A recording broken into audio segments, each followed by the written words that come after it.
and that might have done it. It's me. Hi everybody, it's Mike here, Mike's Unboxing Reviews and How To, and welcome to Saturday the 1st of May. How did I have to look at my watch? This is the 1st of May. May is the greatest month in the calendar for two reasons: my birthday, Cal's birthday, and also there's a ton of bank holidays if you're in the United Kingdom. We've got May Day, my birthday, which is her birthday, and we've got Whitsun break, which is nowhere near my birthday, but certainly is a very, very nice time of the year. Spring has sprung, starting to get a little bit warmer. Get out in the garden, do a bit of sunbathing, bronze myself up slightly so I don't look like a pasty PC person. That's a lot of P's. Anyway, that's enough of that. So good evening everybody, hopefully you're all doing well and yeah, sat down in front of your PCs, chilling out and ready to watch the worst stream on the YouTubes, which is obviously this one. Now tonight we're going to stay on until we get to 55,700 subs. So better start rubbing the Q-Link. Come on subs, come on subs. Shameless plug. By the way, Q-Link, there is actually a 2-for-1 sale on at the moment. If you're interested, go to mikesunboxing.com. No, don't do that. That's my email. Don't go to my email. Well, you can if you want. Send me an email. Always nice to hear from you lot. But if you want to find out more about Q-Link and all the other stuff that we use on a daily basis, and also people that help support the channel, then we've got a list of all their stuff at our website, which is mikesunboxing.com. You can go there, go to the affiliates page, and you can check out all the links. We've got eBay, Amazon, all that kind of usual stuff.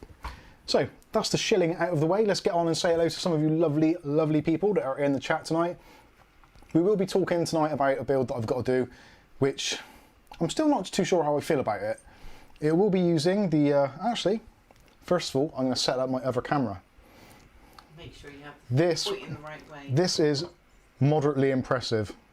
For those of you that got an iPhone and you want to actually use it as a webcam, I've got the ultimate setup. So using this little Joby camera tripod, which is pretty cool and very inexpensive, and using an application which is called OBS Camera, which maybe you can see on there, I don't know if you can.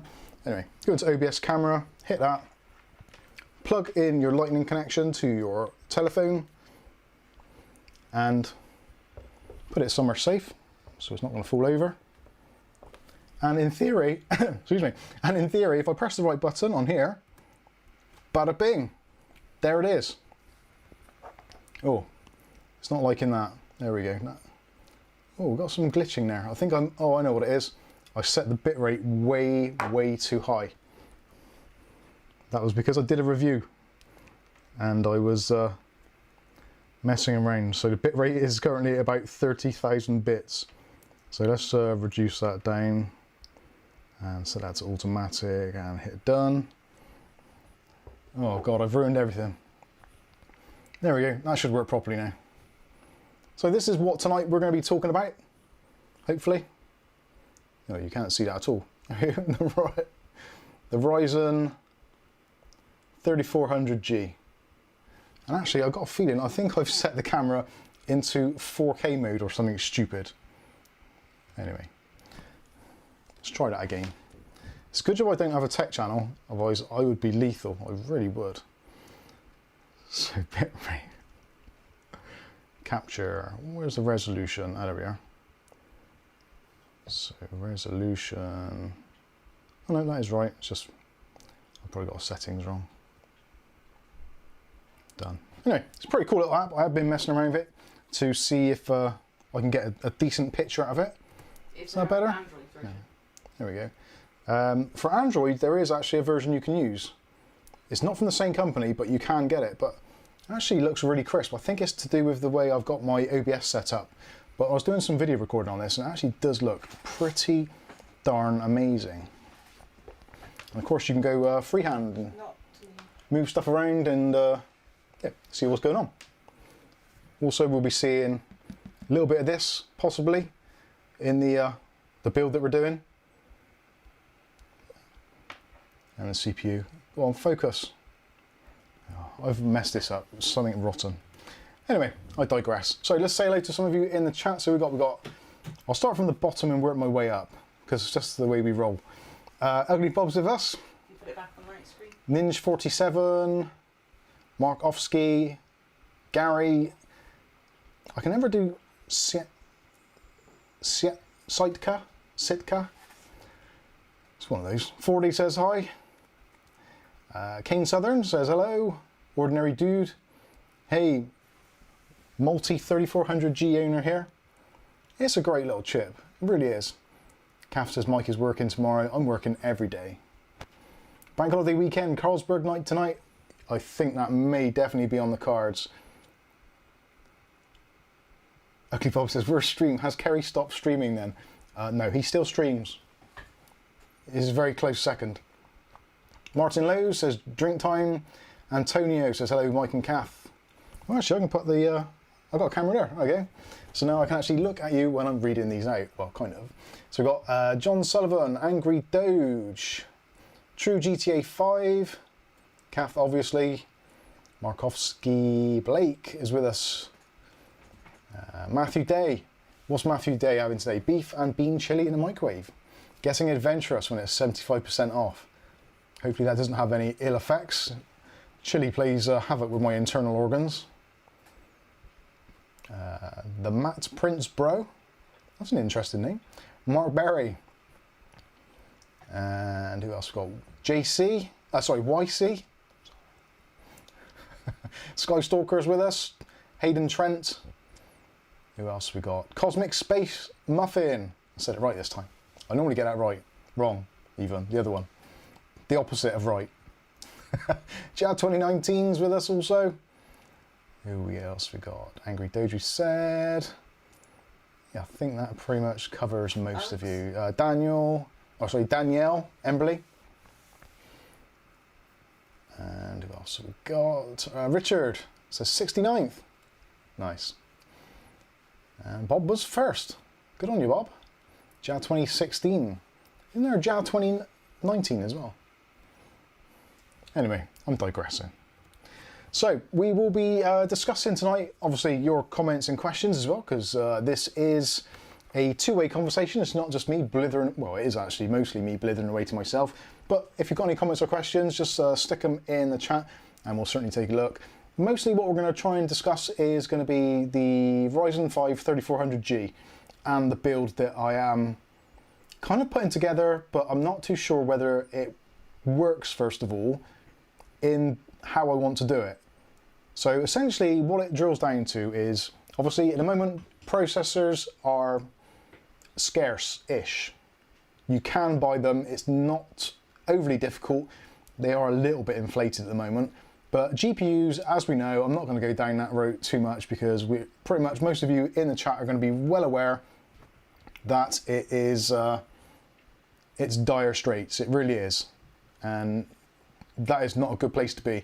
Especially this time of year when traditionally May, June, July would be in the point where you'd start seeing these kind of used bargains on the market.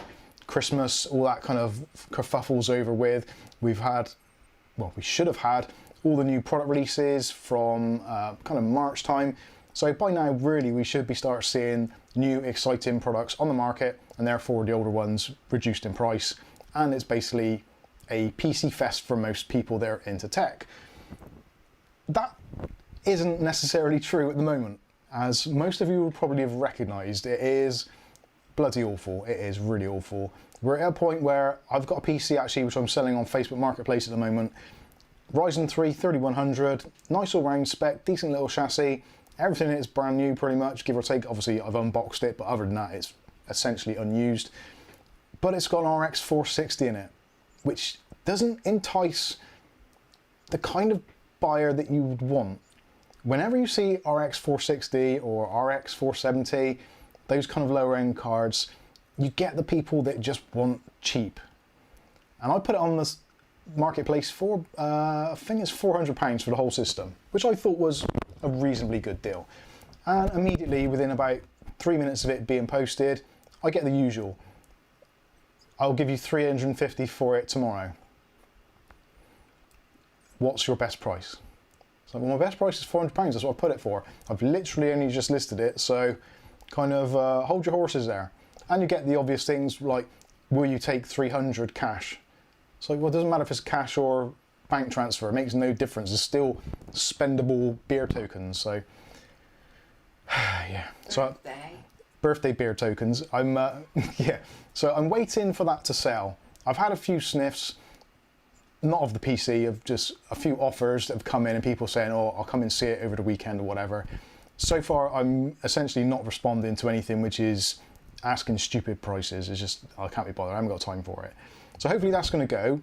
Then I need to clear out some of my other stuff. So the 3400G, this little bad boy, still hasn't had any real use. I've put it in a couple of systems just to build and basically take apart straight away. I've not used it in any gaming situations, which I really should have done. So what I'm going to do is put it into what is potentially its kind of ideal home or scenario. So my theory is I'm going to use it in conjunction with the Asus ROG Strix B450F Gaming 2, which is possibly, arguably one of the best B450 boards on the market. I'm not going to go down the Tomahawk route with you guys. You know my feelings on that. Yes, Kath? Will we take 200, a packet of 20 B&H and a Jack Russell puppy for the computer? Markovsky, yes. No. Kath wants the B&H, but... Oh, and the Jack Russell. Is it a slightly used Jack Russell puppy, or is it new?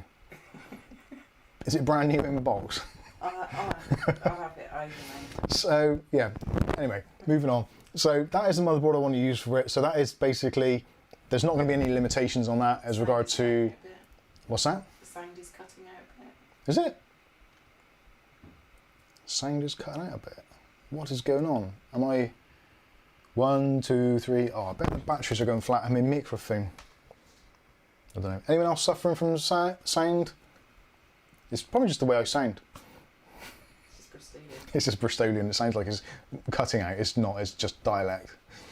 Anyway, so that is the best motherboard that I can think of, which is going to have great VRMs, all that kind of stuff, and is, yeah, it's got addressable RGB, so that was one clear defining factor. Also with it, I'm going to use some of that new DRAM, which we've got into recently, the Clev stuff. So we've got some Clev Kraz RGB, which actually I did the review in the week. I'm not sure if that's not posted yet, is it? The RAM video? No, we tested the Clev Bolt X RAM in the week. And actually, I was majorly surprised how good it was. Considering it was cheaper than Corsair's LPX, it's actually really good stuff. And I managed to overclock it to 4000 megahertz, literally by just going into the BIOS and choosing 4000 megahertz. That was it. And it runs absolutely perfectly like it. So that was exceptionally good. For those of you that are new to the channel and don't know what that F is going on, that is a super chat coming in. RGB goes off. And it makes me look at the screen and say, who in their right mind is giving me money? Well, given the channel money. And that person is currently Outlaw Fett, who has given us $4.99. It says, sorry I'm late, looking forward to seeing this cooler. I like the Mub t-shirt. Yes, Outlaw Fett has been very kind, much like Bob and a few others of you who send me stuff because you want to see me check it out or struggle with fan clips, that kind of thing. He's actually sending us a cooler, which is going to be coming through soon, so that is awesome. And I think Outlaw Fett had... Did he have a case from us? We often sell off stuff. Basically, anything that I unbox, if I'm not using it, then I like to just get rid of it at a reasonable cost. It basically means you're not paying over the odds for it, and I'm not losing out on it, which seems fair. Usually we just do it for postage prices, but whatever it is anyway. So yeah, we've sent... I think it was a case to Outlaw Fett, and yeah, normally we send in other things as well, so if you buy something off us, we'll throw in maybe a screwdriver set or a Mike's Unboxing pen or possibly a t-shirt or a hoodie, depending on what it is and where it's going. Welly Bob says no crackling again. Okay. I don't know what's going on with the audio. Bad connection. Right, bear with me, ladies and gentlemen. We had another super chat coming in from Ugly Bob. He goes, £5, says, happy birthday for Monday, Lady Kath. There you go. Oh, thanks, Ed. I didn't even read it. Right, I'm going to just try and unplug the microphone. This is the sound from the camera. I suppose I should lick it. Right, there we go, that's plugged in. How's that? Sorry, headphone users, if you've just been crackled. Bill says it was a bit scratchy. Okay now. Okay. Outlaw Fett says, I practically paid delivery, lol. Yeah, there you go. Get on the dance floor. There we go. Testing, testing. How's it sounding? We're sounding okay? Hopefully it is. I'm going to have a slurp of tea. I had a pizza for dinner today and it was rather salty. Pepperoni. I'm feeling rather dehydrated.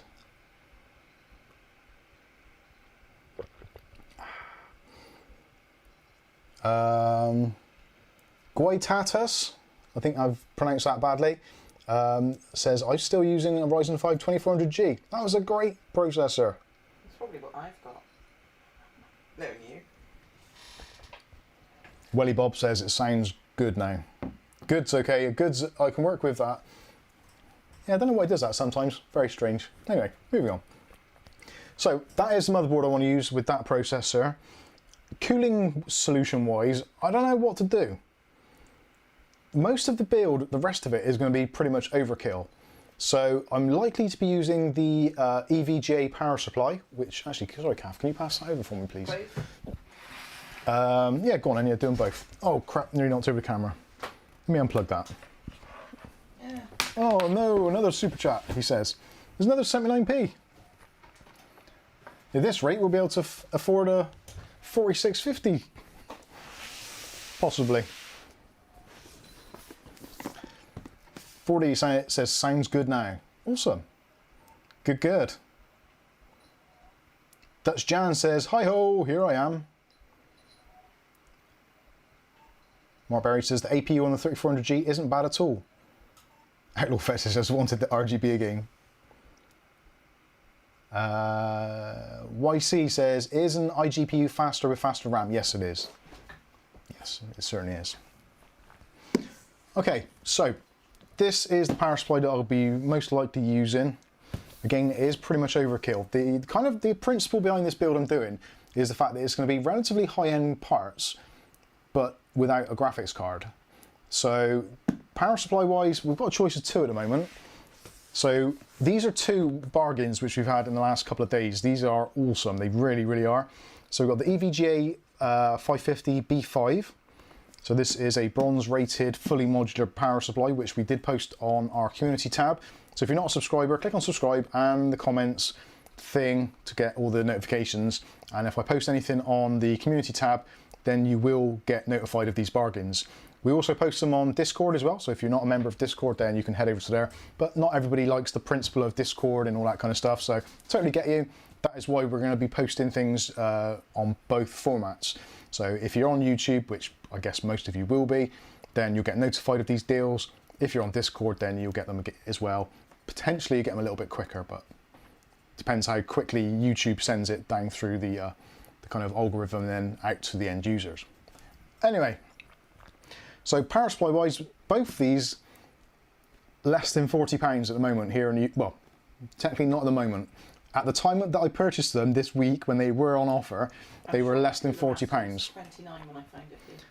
The Cooler Master one originally, Kath is saying, was $29.99. And that is actually a gold rated 550 watt fully modular power supply. But you left it about 8 hours before looking. I left it almost all day whilst working, and Kath turned around to me, she said, did you actually look at those things I sent you? And I'm like, I briefly looked, and I did. I just glanced across like, yeah, okay, I'll take a look later. I should have looked quicker, because this was an amazing deal. I've managed to pay £35 for this gold rated 550 watt fully modular power supply. That in itself is insanity. These normally retail for about £55–60, sometimes slightly more depending where you go. This one, quite often, similar sort of figure, around about the £55–60 mark. I was trying to work out which one's heaviest. The EVGA one is heavier. I know it doesn't always go down to the weight of a power supply, but quite often, by picking up a power supply, if it's got a bit of weight to it, you know that there's hopefully some decent components in there, and possibly heat sinks and all that kind of stuff. And actually, yeah, that is, I don't know, it is really difficult to tell. They're very similar. They're very similar in weight. But the Cooler Master one, for me, I think just about takes the the crown of being the bargain, possibly of the month, if not of the year. This has been brilliant. And also it's got 2 lots of EPS connectors. So most motherboards now come with the 8-pin connector and possibly another 4-pin or an additional 8-pin on the top to get the voltage into the CPU. So this actually comes with up to 16-pin support for EPS, which is, again, for less than £35, £40, whatever it is, absolutely brilliant. I know quite a few of you on the Discord and also subscribers who are taking a look into the community tab in YouTube. Yeah, you've picked some of these up. So I was tempted to buy a bunch of them, I really was. But I figured, no, I don't need a load of them at the moment. So I'll try and let you guys get in there, and if there's still plenty of stock after a few hours, then maybe I'll pick up another 1 or 2. So at this price, it is madness. Especially these days when we're mostly building systems with relatively low-end graphics cards, or in the case of the 3400G, no graphics card at all. So we don't need a ton of, wake up. We don't need a ton of wattage, but it's really good to have an efficient power supply. If you're like me and you have your PC on pretty much from the moment you wake up to the moment you go to bed, which pretty much I think, looking down the lens, I think, yeah, you lot look like the sort that would do that. Yeah, there, that one right at the back. Yeah, you know I'm looking. Yeah, you're the one. You're the one who turns on your PC and never turns it off. So you will need a gold or higher rated power supply to save a little bit of energy. It's not a massive amount, and you're probably not at the point where the difference between buying a gold one and a platinum or titanium is going to be kind of paying for itself eventually. It's not that kind of difference. Maybe between gold and platinum and titanium, it's maybe 2% if you're lucky.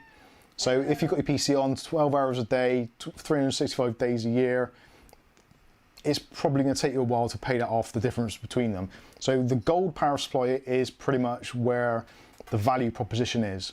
And the difference between gold and bronze is sometimes as much as 10% in efficiency, which then possibly would pay for itself if your PC's on all the time. So if you can get a gold one, definitely worth doing. I wouldn't spend kind of 30, 40 pounds more than I would on a bronze, but when they're in the similar sort of price category, then come on, it's just craziness. It makes a ton of sense. Again, if you're in that position where your PC's on all the time, you are going to essentially pay for itself eventually. Anyway, there you go. Dutch Jan says only 3 gold power supplies. Mark says I just fall asleep. That's my sleep mode. Alfredo says I have a 550 watt WME gold non-modular. Beautiful choice. Yeah, I've not had a Cooler Master power supply in absolutely ages. Literally, it must be probably about 5 years, maybe even slightly more. So I always consider Cooler Master power supplies to be kind of a little bit on the naff side, on the low end, and a bit overpriced at the mid and high end. But again, for less than 40 quid for a gold 550, it is mad. It's got lovely flat cables as well, like the licorice ones. Yeah, what else could you ask for? It's very quiet as well. The fan only spins up to about 1400 RPM at full load. It will run at up to 50 degrees Celsius rather than the 45 that the previous version did. You've also, like I said, got those twin EPS connectors, which is really handy for going forward for 5000 series processors, and most modern B550s and X570 boards will have that additional EPS connector. It does lack a lot of PCI Express connections. It's only got 2, so 2 8-pins, which can also be split down into 6 pins, so 6 plus 2. So you've got 2 of those, which I think is absolutely fine. Most things like kind of like your 1070s, maybe a 2070, some of the 3060s, most of those tend to be kind of twin 8 pins or 8 plus 6. And if you're going for an older graphics card, maybe something like maybe a Ryzen, a Radeon R9 Fury, possibly. I think that's a dual 8 pin, so it's going to cover most bases. And again, 550 watts should be absolutely fine. And there's another super chat from Glenn, £2.10. He says budget cuts. Lol, back to normal soon. Oh, bless you. 420 Yeah, still. Glenn has a reoccurring thing of always doing 420. So we're not blazing today, we're semi-blazing, half blazing. Thank you, Glenn, appreciate it. Ninja47 says, I've had an EVGA 850 watt gold rated PSU for years now. They're very reliable. Oh, that's something, talking about reliable. Comes with a 5-year warranty as well on this one. The EVGA one, I think also was a 5-year warranty, if I recall. I gotta be honest with you, the EVGA one, although this is the one that seemed to have gathered or attracted more interest than pretty much any power supply I've ever looked at. For me personally, it doesn't float my boat. I don't like the cables because it's got the mesh or the braiding around it, which I guess I could take off if I wanted to. I don't know, I think EVGA power supplies, they are extremely good. You do get a lot for your money, but I don't know what it is. I think that's my whole thing. I don't like going along with the crowd. I like to do things slightly differently and look at alternative options. And it's so easy when you're building a PC or recommending a PC to someone to turn around and just say, yep, EVGA, G3 power supply, or whatever it is, just recommend one of the high or popular EVGA power supplies.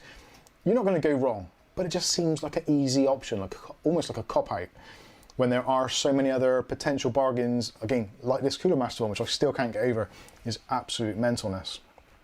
Ugly Bob, oh, bless him, he's putting £2.10 to add to Glenn's super chat to get blazing. Oh dear. Aletta says, Ryzen 3900X owners, is 18968 a good score on the Cinebench R23? Yes, about right. 18, I normally get, if I turn precision boost overclocking off, I get 18.5 maybe. If I turn it on, then I get about 18.8. So you're about 200 up. So yeah, that's pretty decent. If you've not got anything running in the background, that sounds pretty good. August says, I have the 4650G, great iGPU. I do want to try one of those. I think what I'll do is, once I put these systems together and I've cleared them both out, I'm going to get either possibly an Intel chip or maybe the 4650G and see what comes of that. I would like to try one.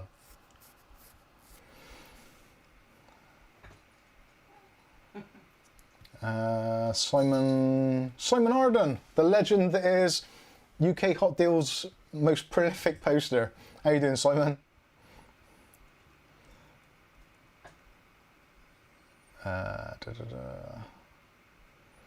Ordinary Dude says, I've used a few EVGA PSUs, not bad on average. I did have one that was DOA, but it was replaced easy enough.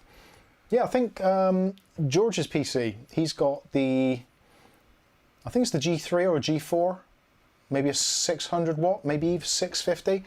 And one of the cables was missing from his when he bought it, so that was a little bit of annoying. But considering how many they sell of those things, it's to be expected.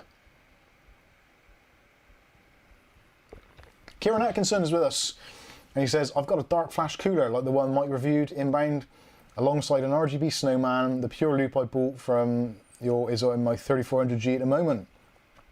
Good, good, good.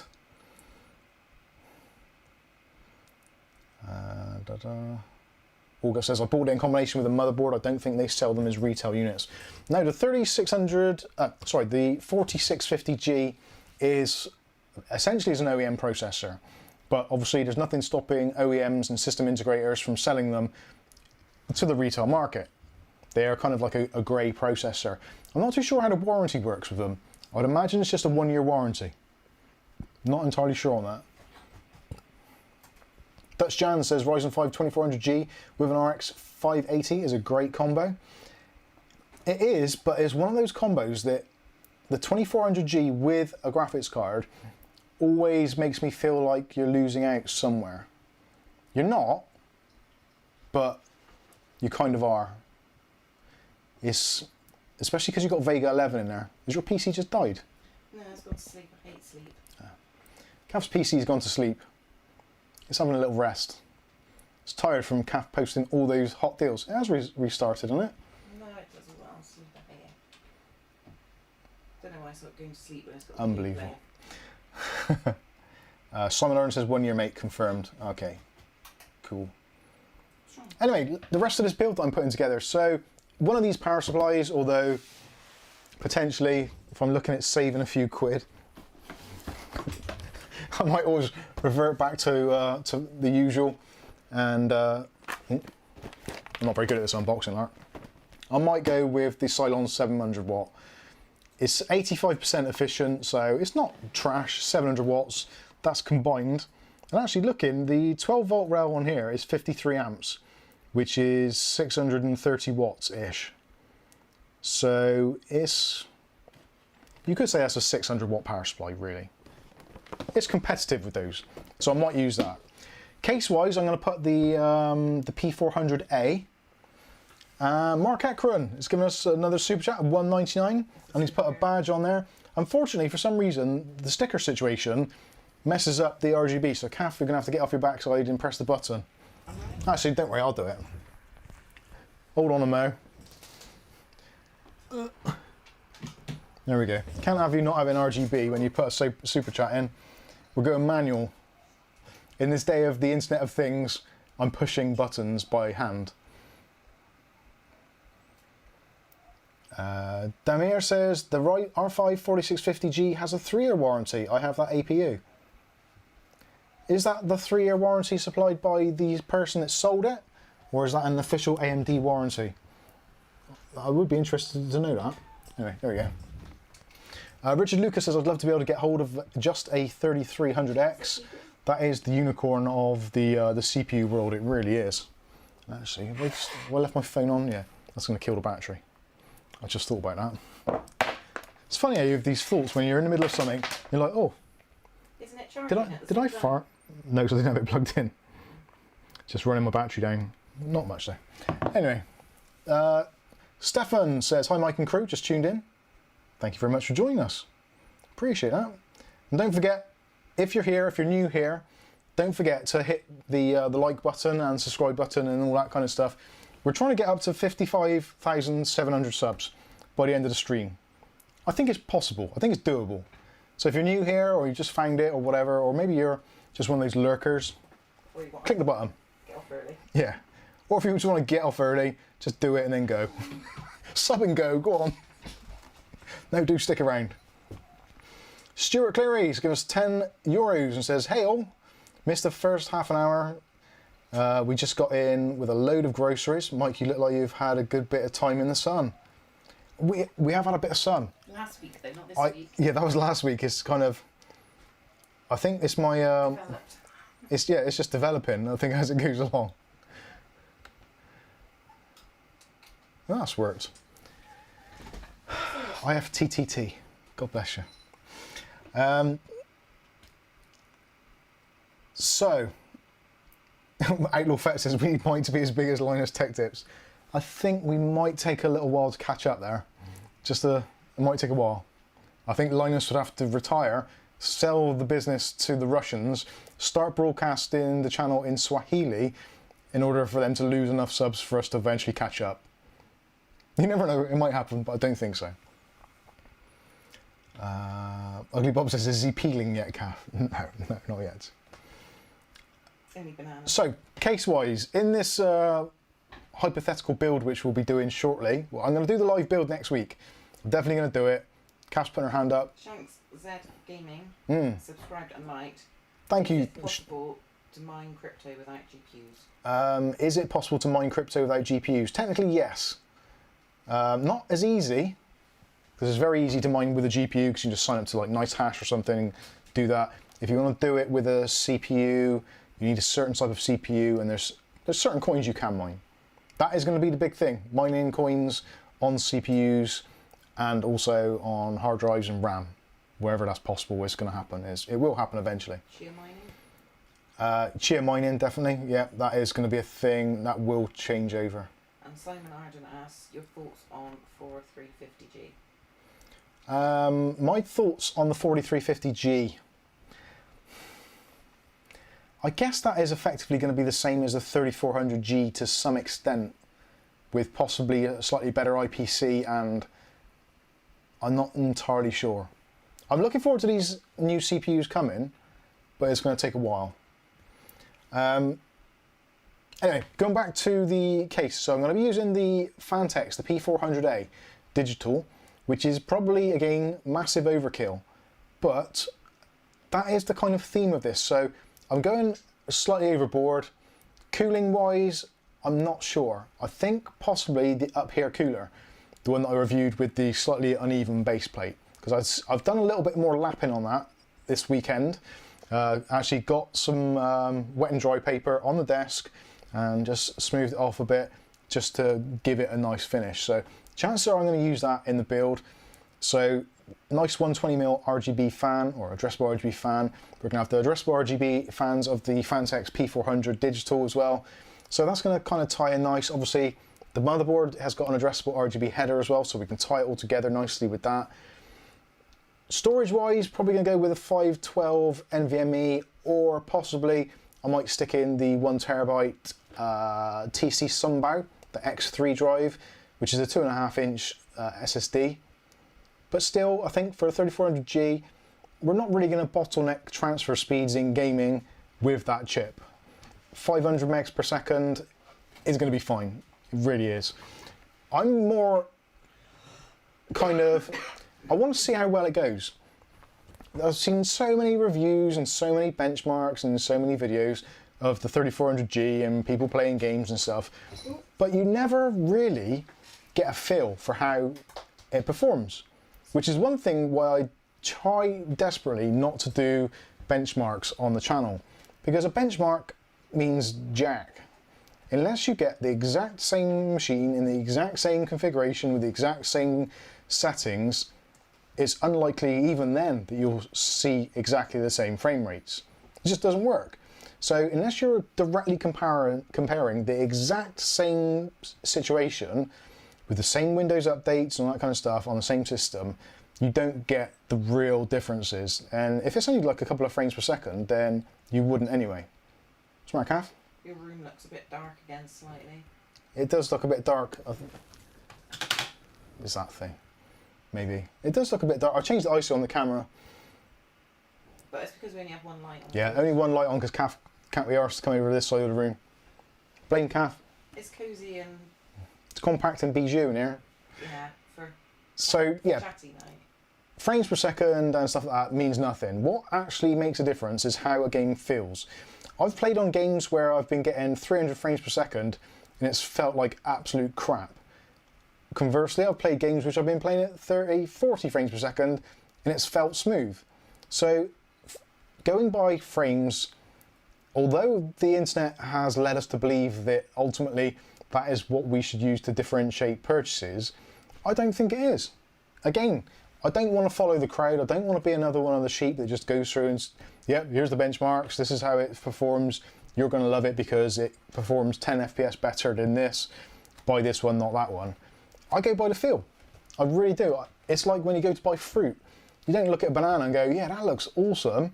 And you stand outside the shop and shout for me. Yeah, I tell Kath to go in and get it actually. But you do. It's all about the feel of the fruit. If it feels ripe, if it feels fresh, firm, etc.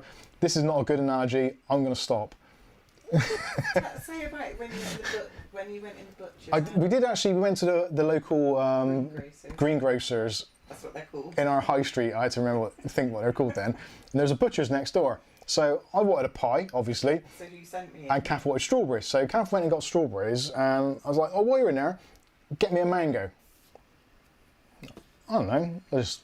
I watched it on Lost once. They were eating mangoes. Okay, they survived on mangoes for like 6 series. So it's got to be okay for you, hasn't it? So got this mango, and I'm kind of like, I don't actually know what to do with it.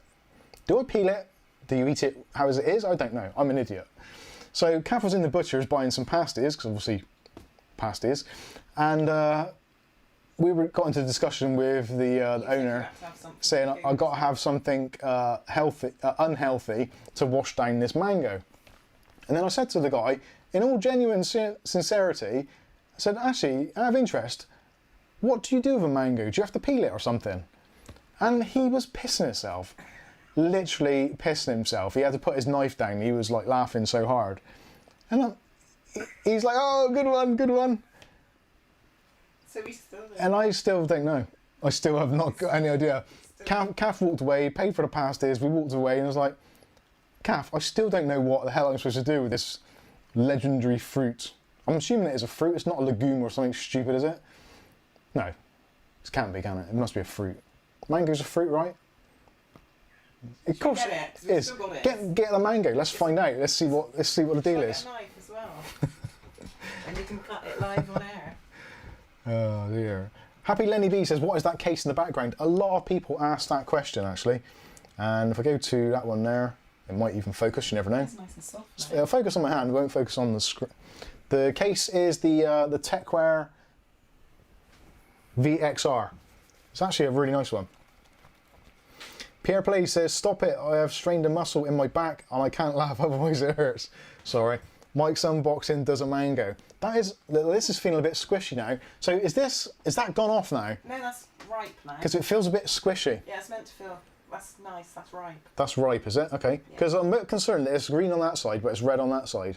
Should I be worried? Honestly, I'm looking at the wrong camera. There you go. There's my mango. Let's have your professional opinion as internet viewers. It does feel a bit squishy. You can see there, it's got a bit...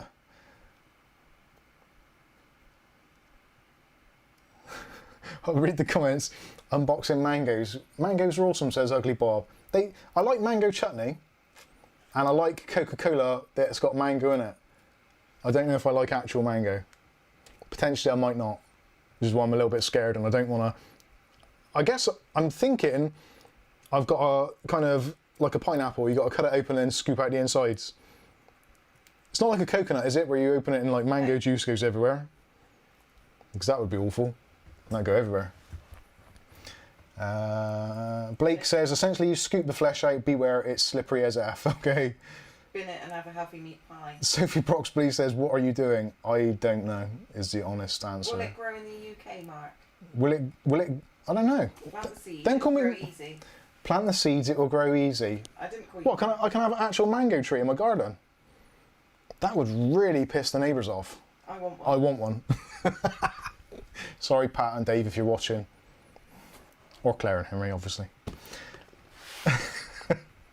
Oh, that's covering my cup of tea. Hide it, it's not here. I'm still on the wrong camera. It doesn't make any difference. No one is any the wiser. No GPU video, now mango video. It's the way things are going. James Miscellaneous says, my son's mum is a DR. No, is from DR, Dominican Republic. That is. She ate the innards of the mango while the skin is on it. She's all about mangoes. She ate the innards of the mango while the skin was on it.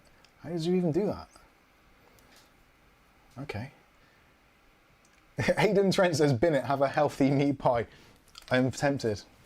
I was almost seeing if I could maybe chocolate coat it or something just to make it go down a bit better. I'm definitely going to eat it at some point.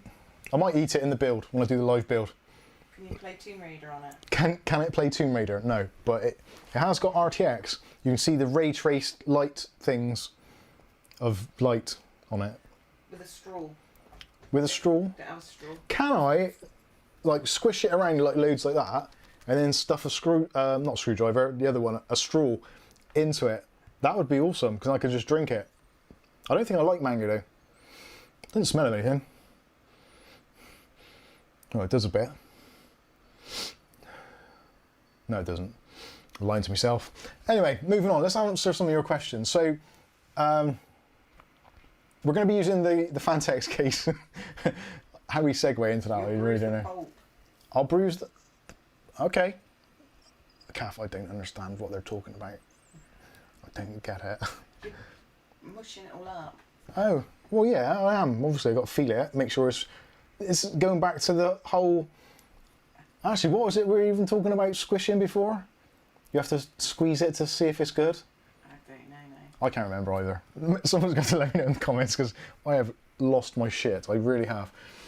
Anyway, Ugly Bob says, can you play Flight Sim 2020 on a Mango? Possibly. I'm not too sure if it's got enough storage space. We probably could. It's about the same size as an SSD, so maybe you would fit 2020 on there. I don't think you get 2020 and Call of Duty on there at the same time. If you bruise it, it tastes bad. If you bruise it, it tastes bad. Okay. You're mistreating it for the murder. I'm not mistreating it. I'm just holding it.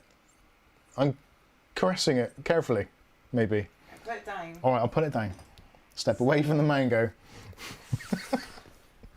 Anyway, moving on. So did he sniff that PC he's selling? Not yet. Not yet. James Miscellaneous says, now that we've covered mangoes, Mike, have you heard any B450 users installing a GSA 1202 BIOS yet? No, but that is something I can definitely take a look at when we do the build with the Strix. That's the B450. So because I'll be selling the PC on, then I will definitely be obviously updating it so it's its newest version as possible. Squeezing bananas, thank you, Bob. Pierre Play says, is that the same Fantex P400A that you drilled for some bizarre reason? Yes, it is. Hold it next to you. What? That mango. Why? Which side? Just any, left or right. Does it look like me? There you go, Bob. Take a screenshot, Photoshop. Dory thinks it does. Let's get the perspective right.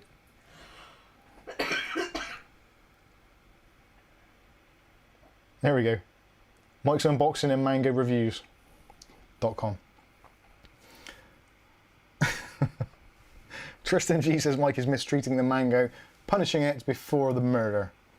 Mango murderer. I play stuff on an Apple, but not on a mango. Any tips on a first pre-built cheap gaming PC? Well, that is essentially what we're doing. That is kind of what we're trying to build a cheap gaming PC that we can game on. I think we've covered pretty much everything. So we've got the case, P400A, we've got the processor, the 3400G, got a motherboard, ROG Strix. The case has got fans in it, so we don't need any extra fans. Power supply, we've got a choice of any of these three and possibly something else awful also. Storage wise, we've got that kind of covered. So I think that is pretty much it. Yeah, cooling, that is it. That is the basis of a system, really. Put an OS on there and we're up and running, which is quite scary, really, how little you actually need. So it'll be quite an interesting one to see and to actually work out. I do genuinely want to know if the 3400G is a viable option against what I've already built, which is the Ryzen 3400 with that RX550. It seems bizarre to me that like the GT1030 and the RX550 and possibly the RX550 are all kind of in the same level as the Vega 11. That blows my mind that an actual physical graphics card, albeit not a particularly powerful one, can be done inside the silicon. It's just, yeah, it is bizarre. So I will do a direct comparison against the 3100 with a dedicated graphics card against the 3400G. I'm pretty sure that the 3400G is going to do better. I really do. Oh, RAM-wise, yeah, RAM-wise, I didn't say that. RAM, we're going to use the Clev, wherever it is. The, oh my God, that's difficult. We're going to use that, the Clev Kraz X RGB. Which actually, again, this stuff with the SK Hynix RAM on there, overclocks like an absolute champ. Literally, go into the BIOS, select XMP, then change the frequency from 3600 up to 4000, and that's it, save it. It'll probably even go higher than that. I kind of stopped it, I think I tried 43, I think I went to, 4333 or something, and it just died immediately. So obviously we need more voltage and stuff, but I thought, well, I'm not going to mess around with it too much. The whole idea these days of overclocking memory is it ideally needs to be simple as possible. So literally put it in, select XMP, choose a frequency, reboot, enjoy your game. You don't want to have to go through doing all those kind of crazy things of upping the voltage or reducing CAS latency. But having said that, if you do want to have these at a better CAS latency, they're CL18 out of the box. I put them down to 16 and they worked absolutely fine. So you can run it at 3600 megahertz CL16, which normally you would pay a ton for, literally like £100 or more. Whereas these, I think, cost something like £77, I think it was. Is that right? £77 or £80, I think it was. It was very, very cost effective considering things like your Corsair kind of, not the Dominators, what's the one beneath that, the RGB Pros or whatever they are, they're about £90, £95, so save some money, and they seem to work pretty well. So definitely we'll be doing that. Oh. You said he hadn't seen you for a few weeks.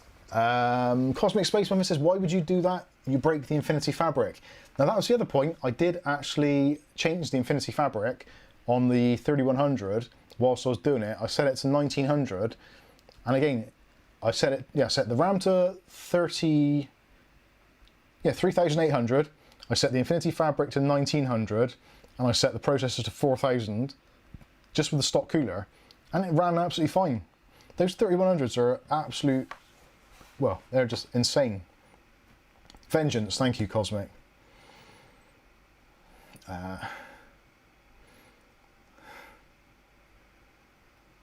So, yeah, Sophie Brocklesby, sorry. First cheap pre-built gaming PC. Oh, pre-built gaming PC. I'm not too sure. Pre-builts at the moment aren't particularly cheap. And if it's a gaming PC, i.e. you actually will be able to play good games on it, they're not cheap. Simon Arden, who's in the chat at the moment, he will basically scour the internet all day long looking for bargains and post them on UK Hot Deals. So if you're in the UK, definitely worth taking a look on there. Again, we do post deals on our Discord.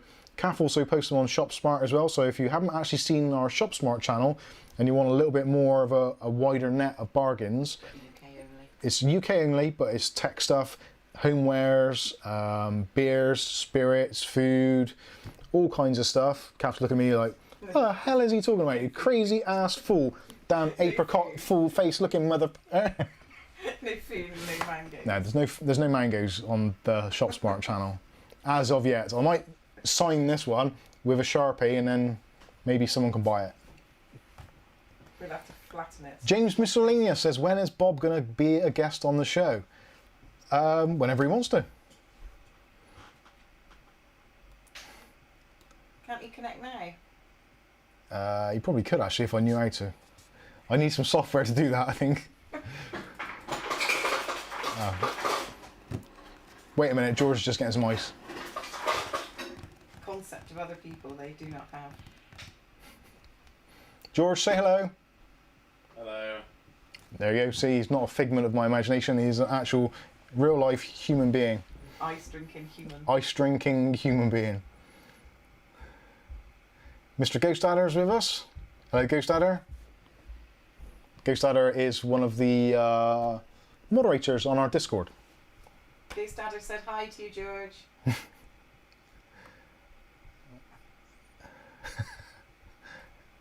It does, John. He is a real boy.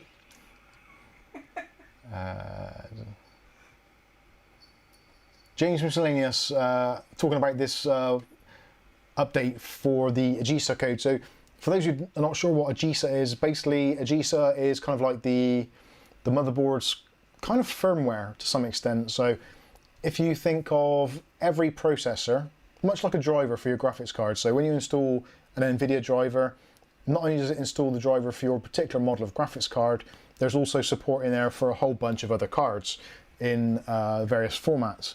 So the AGESA code is essentially a driver for the AMD motherboards, which loads in support in the BIOS for processors. So with the latest AGESA 1202, there's an update for that for B450 boards. Now, because B450 boards overall only have a 16 meg storage limit, the newer Max boards generally have 32, and most of the more modern boards have 32, so that they can add more AMD drivers or CPU drivers into the AGESA code. You with me so far? Hope so. So if you're on a slightly older B450 board and you update the AGESA to 1202, there's a possibility that you may lose support for some of the other AMD processors, whereas generally the B450 boards support pretty much every processor, give or take some of the Athlon A series chips, which kind of, some of those got squeezed out. But effectively from the Ryzen 3100 and the kind of 2200G all the way up to essentially the kind of the 5950 and that sort of thing, pretty much most of them are covered. But yeah, the AGESA also as well does fix certain bugs in firmware. So some people have had the B550 boards where they've had the USB disconnect. So the AGESA update can also remedy or rectify that as well. So we'll definitely try some of that stuff. Oh yeah, go on then. Oh no, actually no, I'm alright, thank you. I'm good. No, thank you. Stuart Cleary says, George sounds like my 16-year-old son, Andrew. Yeah, George is in that typical kind of, he's not very talkative. But he is autistic. He is autistic, so give him that. Yes. There is that nice video of him and you. That taste challenge. Oh yeah, yeah. If you want to see George, he's actually in our Maryland Cookies Taste Challenge video, which we did back in the year dot when I had a cold and couldn't taste, but did a taste challenge anyway, because that's the way we roll. James Miscellaneous says, I guess George doesn't like Ghost Adder either. Ghost Adder does get grief. He does get a lot of grief.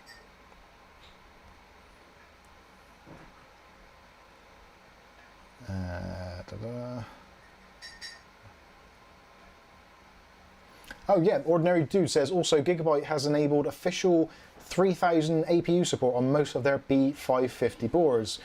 Yeah, that is because a lot of motherboards, especially B450s and B550s, well, actually probably more B550, A520 and X570, technically don't officially support the 3400G, and most of those type of processors, 2200G, 200GE, etc., etc. So essentially anything with built-in graphics wasn't supported on the A520, B550 and the X570, which is particularly annoying for me because in the front room I've got my micro mini ITX system, the InWin B1, which is currently running on a slightly crippled 200GE.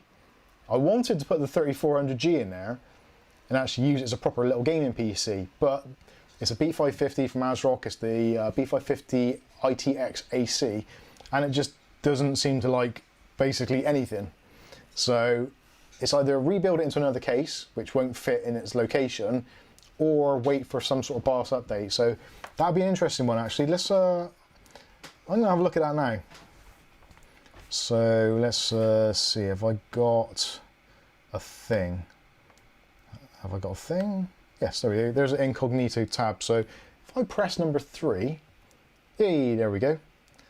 So let's go for ASRock.com. And we're going to see if there's an AGESA update for my particular motherboard. So some of you might be interested in this if you've got a B550 motherboard and you're a little bit concerned that you can't get an update. ASRock actually generally are pretty good.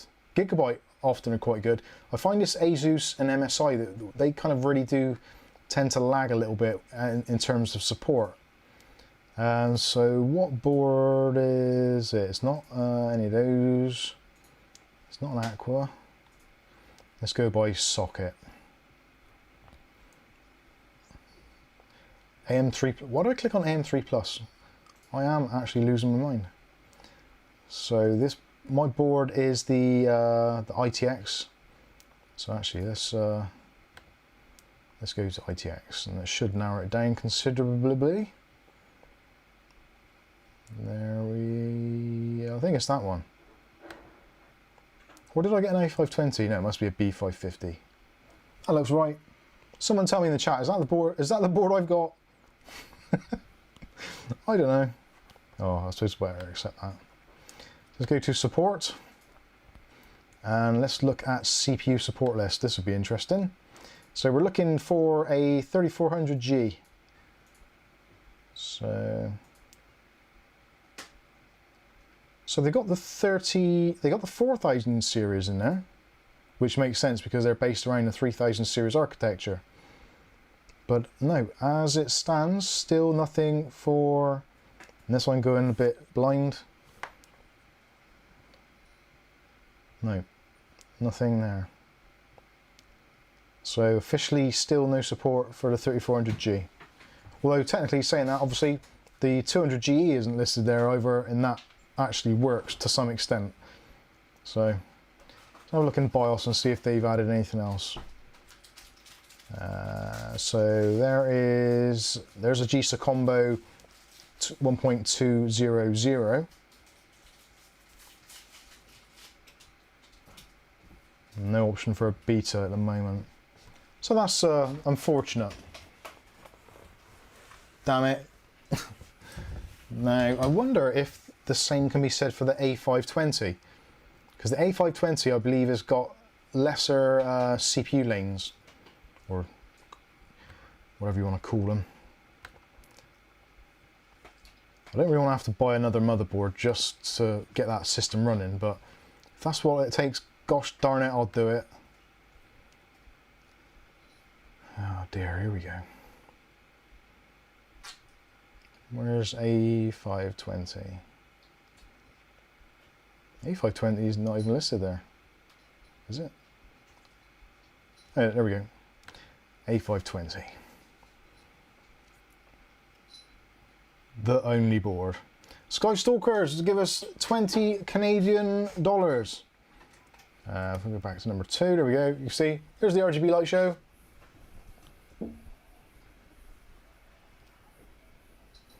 Needs to be music with that, really. Says Ryzen 3200G for the win. You just lose the virtual cores. Ryzen 3400G is $340 Canadian. Ryzen 3 3240, save 100 Canadian dollars for a couple of extra frames in games. That makes sense. Cosmic Space Muffin says the Asus B450 Tough Pro Gaming is working with the 3400G. Yeah, the B450 range should be fine with it because the B450 chipset, basically what it is, the PCI Express lanes in the 550 and the 520 and the X570, the 500 series, they've got reworked PCI Express lanes because of PCI Express Gen 4. So let's have a look, see if the ordinary dude. The AC works. So that is the A520. Looks almost identical actually. I might even have that. No, I wouldn't have bought that.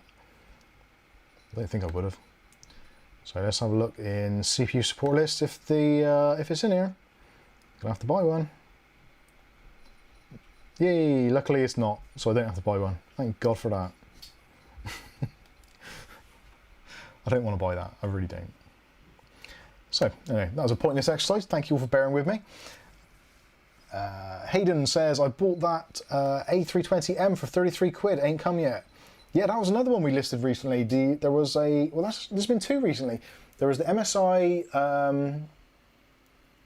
A320M Max, I think it was. And also I've seen the Asus, the A320M-K, I think it was.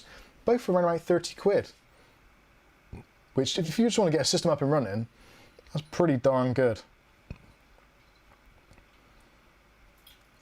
Ghost Adder says poggers, and I still don't know what that actually means, but thank you, possibly. Ghost Adder says B450 chipset supports 2nd gen out of the box. 3400G is a 2nd gen architecture. Yes. Dynamite.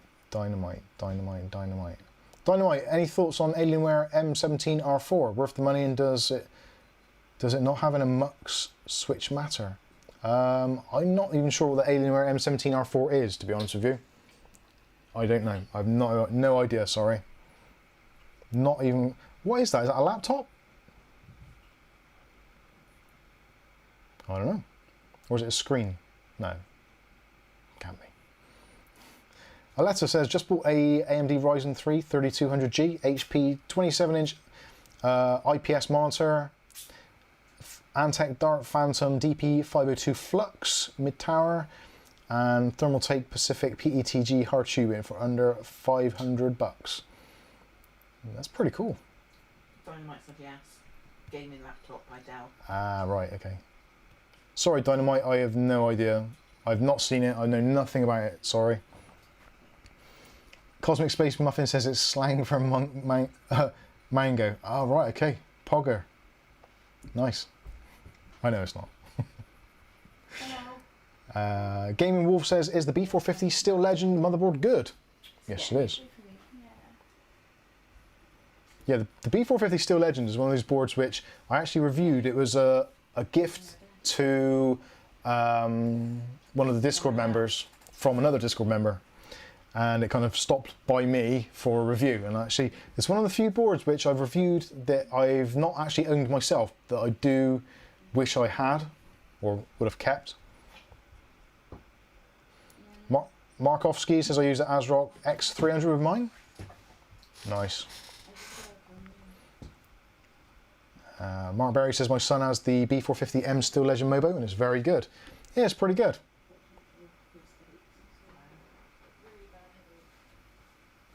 Patrick LaBelle says, thanks to some happy circumstance, we like happy circumstances, I happen to have a 1TB Rocket 4 Plus and a 1TB Western Digital Black SN850. Any advice on which one I should use for Windows and which one for editing 3D rendering? I would put Windows on the 1TB Western Digital, I think. The Western Digital Black, is the SN850, that's a... Actually, I'm not sure. Is the SN850, is that a 2.5-inch SATA? Or is that a SATA-based M.2? I get confused with the numbers. Marciano van Vlopten, or Vlopen, whatever. I have a question, urgent one. Hit me. Hit me with it. Oh, can I chuck that mango at you? Don't throw mangoes. Mangoes have feelings too. Skystalker says, when are the 4000 series APUs coming out and will they be faster than the 3000 series for onboard graphics? I don't think they will be. I think the Vega 11 was kind of like the pinnacle. The Vega 10 is essentially, because the IPC is better, it levels up a little bit. So in some things it is going to be slightly better. But I think the Vega 11 was pretty much as far as they could push with the existing technology. And it's kind of gone backwards now. Oh, Patrick says both are Gen 4 M.2. So if they're both Gen 4 M.2, it's going to come down to the individual types of chips that are on them and whether they're TLC or QLC. If it's QLC, I would put it on as a editing drive because that would work better. If it's TLC, probably Windows boot drive. I've got a similar issue with my system because I've got PCI Express Gen 4 drive for my Windows boot drive, which is 1TB, and my 2TB drive is a PCI Express Gen 3, which is running on an X570 chipset, so the secondary slot is ×3 anyway, so it doesn't really make a huge amount of difference. Gaming Wolf. Is this a good deal? 500 Canadian dollars for a 2060 OC 6GB. Well, it's not a good deal in any, and you didn't say what country. If it's Canadian dollars, yeah. If it's an American dollars, probably not so much. Oh, did he? Yeah. Oh, sorry, Canadian. Game Wolf, sorry, I apologise profusely. I am an absolute idiot. I would refer that to Skystalker, being the, and possibly Patrick. I think Patrick's possibly in Canada as well. I would possibly refer that deal to them because I'm not too sure what the exchange rate and the availability is like. So $500 Canadian is what? Yeah, actually that seems quite good because I think that's about $300 and something dollars. $300 and something $300 and something pounds in the United Kingdom. Wow, that was difficult. So around about 300 quid for a 2060 OC. Yeah, it's not ideal, but it's not bad. Marciano's come back. Marciano, I have a RX550. When upgrading my drivers to the newest ones, the hub is gone. And I get the error, no drivers found, but when I roll back, everything's back to normal. I just can't get it to work. Right, probably what you'll find is with that is, with AMD drivers, they do synchronize with your Windows installation. So if you're, say, on Windows 10 version 1903, and you try and update to the latest AMD drivers, there'll be a mismatch because it needs the latest version of Windows to run on the latest version of the AMD drivers. So I would suggest roll back, update Windows to the latest version, and keep on going to Windows Update, get it to update. Make sure it's on, what is it now, 20H2? 20H2? 21H2, whatever it is at the moment. And then do your AMD update after you've done the Windows update, and then they should synchronize okay. A lot of people get problems with that where Same with NVIDIA as well. If you've got an NVIDIA graphics card and you're trying to do that, what is it? Should I put Discord link in? Yeah, you can do, yeah. You can also, if you want to, Kath's just putting a Discord link in, so if you want a bit more information, you can go to Discord. But essentially, NVIDIA cards and AMD cards all suffer the same thing. Driver mismatch errors. It needs the latest version of Windows and also your chipset drivers installed as well in order for you to update it. So I would do it in the order of update Windows first of all to the very newest version you can. And I think actually I did look earlier because there is actually a Windows update waiting to install on this laptop at the moment. So the latest update is 2021-4, which is the cumulative update preview for Windows 10 version 20 H2. Yeah, that was right. And that is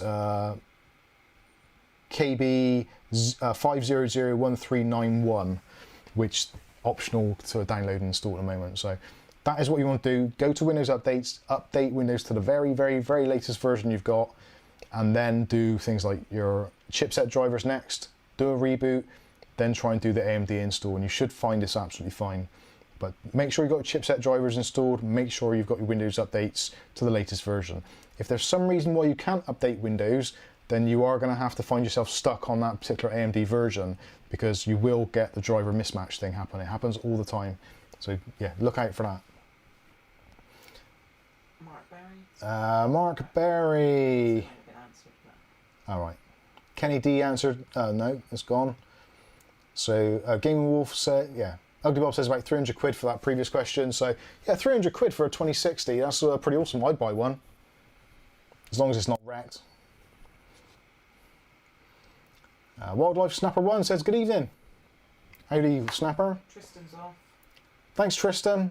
See you yeah, in the week, hopefully, for the live build. Also we've got Mark Berry. Read Mark Berry's. Mark Berry says, Mike, are there any RGB fans you'd recommend to replace the one... Oh, yeah, is there any RGB... So A. Mike, are there any addressable RGB fans you'd recommend to replace the ones that on the Colink Systel Mesh RGB?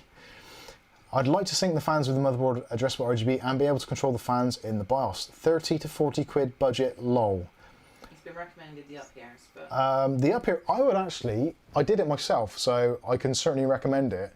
The InWin, the Saturns, are there Saturns up there? Sorry, I'll make it up. God, blimey, I'm getting old.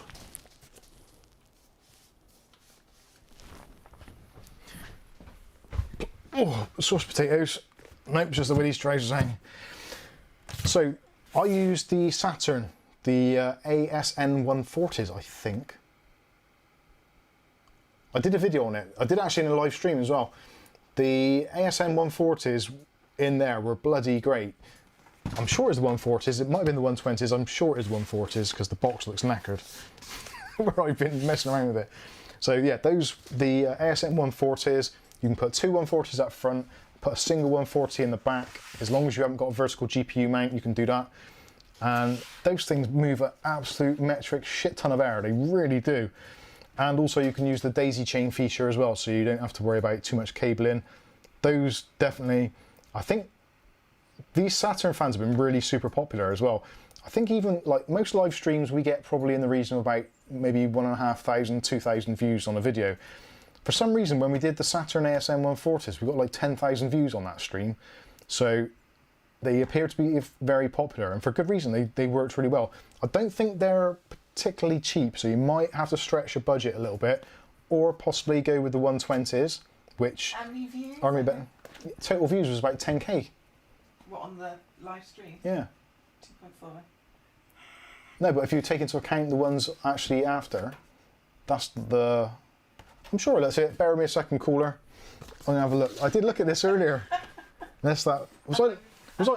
I might have been looking at minutes.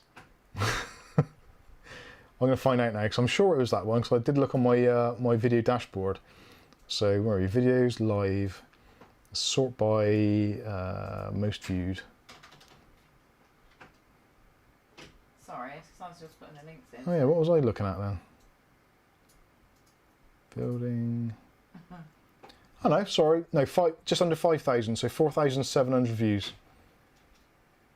So yeah, it was pretty popular. I said 10,000, that was the Asus X570 Tough Gaming. Brain's going out. I haven't eaten enough mangoes, that's what the problem is.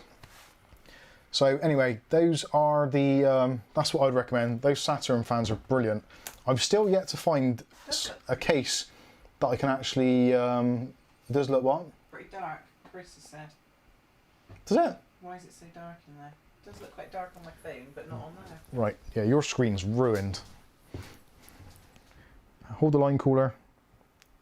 Oh no, that's the autofocus, don't want that. ISO.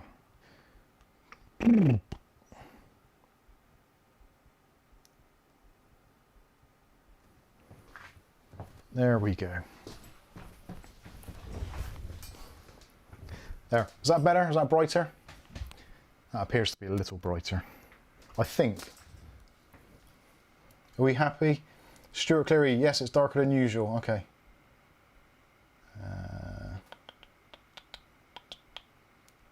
Hayden says, look better in the dark. This isn't a UB40 song, thank you. Markovsky, 4,700 views, better than BBC Turd on a Saturday night. Thank you. Thank you very much. Once when we worked at the BBC, they did have some live stream thing going on, but we got more views than what Yeah, we did they actually. did. Yeah, that was ironic. There was a live stream. I'm not sure if you heard what Kath said then. Keep your head down, Mike, you're dazzling me. Kath, please.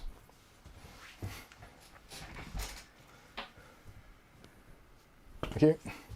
Mike'sUnboxing.com. Get yourself a hat. There we go.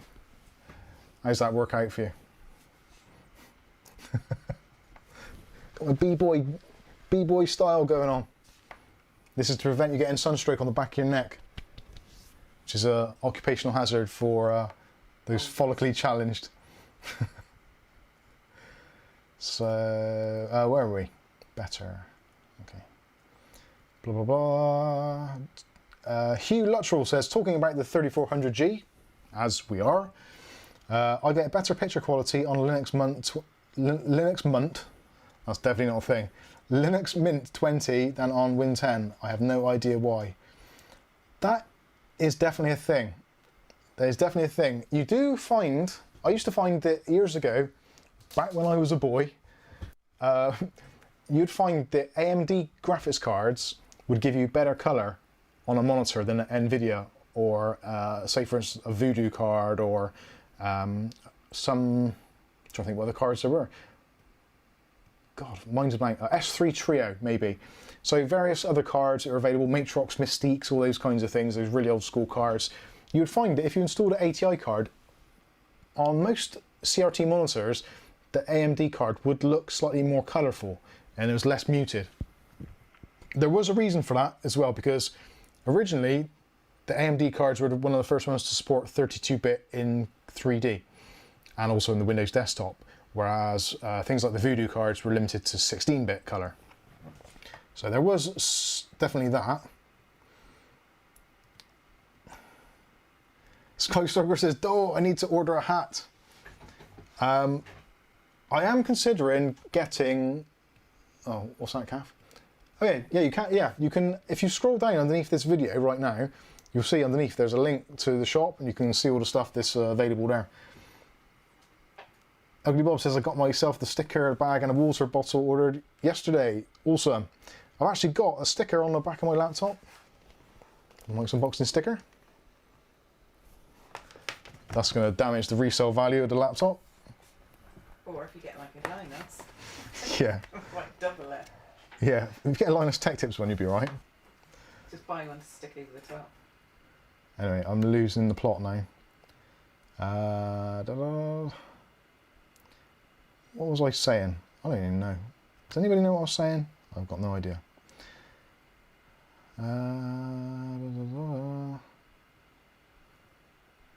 Hayden expected a flat cap. I'm not that bloody old. I feel it. I'm not though. Trying to look at. Cosmic Space Muffin says less compression on AMD GPUs. Yeah, that is definitely a thing as well. That is, I think, It's hard to say. I think AMD graphics cards do look better on Windows 10 than NVIDIA cards. Now I know there's going to be a ton of you out there which are going to go, no, no, no, no, no, disagree entirely. And that's totally fine because every single monitor pretty much has got slightly different color science, and depending on what monitor you're mixing it with, what cables you're using, your lighting in the room, etc, etc, then yeah, you may have slightly different results. But for me personally, in my own particular setup, when I switch between NVIDIA cards and AMD cards, I do find that AMD cards, they tend to pop a little bit more. But I'm going to get a lot of hate from that because most people own NVIDIA cards these days. And I do find actually my AMD card now is running very, very well in Adobe Premiere, which I should quickly cross some things and pray to the money gods that it doesn't do something stupid and not start working again. But it's running very well at the moment. How much do you pay for your 3400G?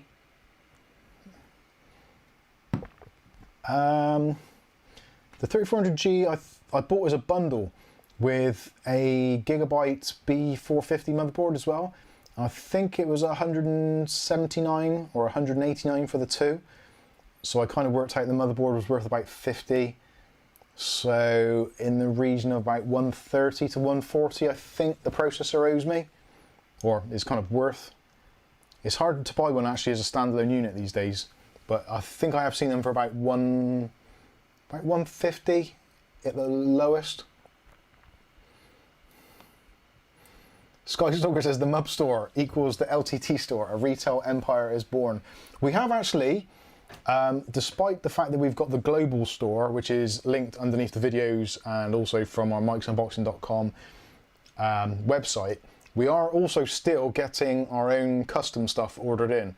So we've ordered in some new merch. We've got some new hoodies come in which are embroidered rather than printed. So those are looking really, really swish. So hopefully they'll be coming in soon. We have placed the order for those. T-shirts we're going to be looking at doing again, but we're possibly going to be looking into doing other colours because the traditional black is, we've been doing this for a few years now, so it'd be nice to offer something a little bit different. Might want a bit more colour. I do want a bit more colour. I would ideally like a white T-shirt because that way when I'm unboxing stuff you can actually see it rather than it disappearing into but you're not darkness. Very good with white, are you? Is that a bib? I'm not very good with white, especially if I'm eating jam donuts or pizza or basically any food which contains any colour, Donuts, including probably mango. Mango is probably... What colour is that inside of there anyway? Yellow, that's fact. Yellow? Well, like a peach. Well, no, because peach is peach, isn't it? Not yellow. It's an orangey colour, isn't it? I don't know. I don't know fruit very well. I know apples, I know bananas. I'm a simple man at the end of the day, as you lot probably already have gathered. No, you're not very good with coffee either, are you? No. RGB t-shirt, lol. I have got an RGB t-shirt. Do I have to get it? You might have to. Do you want to see the RGB t-shirt? I did actually buy an RGB t-shirt because I am an absolute idiot. Mango juice looks like pea. Nice. Mark Kowski says, I had both Ryzen APUs on an ASRock A300 at first, but changed to the X300 and was able to overclock both chip and RAM, which made a huge difference. I really wanted the ASRock Desk Mini, the new version with the X300, but they're like ridiculous money in comparison with what the A300 was, considering it's essentially the same board but with VRM so you can overclock it. I would like to see that.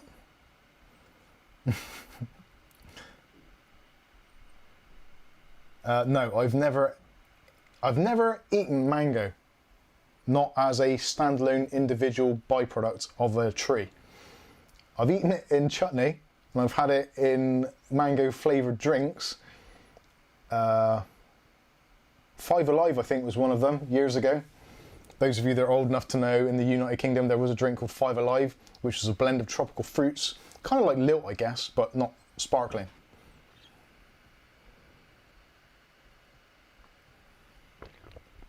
Sadex says using Ryzen 5 3400G is very good. Awesome.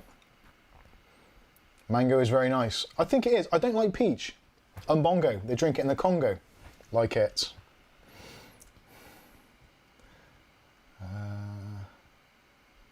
No, never. I've never eaten mango.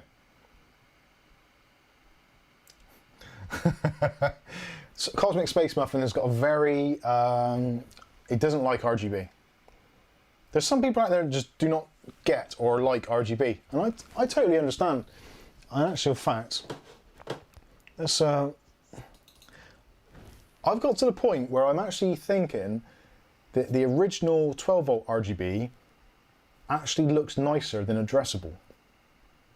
Do you think I'm onto something there? Let's do an actual real test here. So at the moment, as you can see on my PC, that is in addressable mode. So everything's doing different kind of colors. You can see from the RAM as well, if it wasn't so blown out on the camera.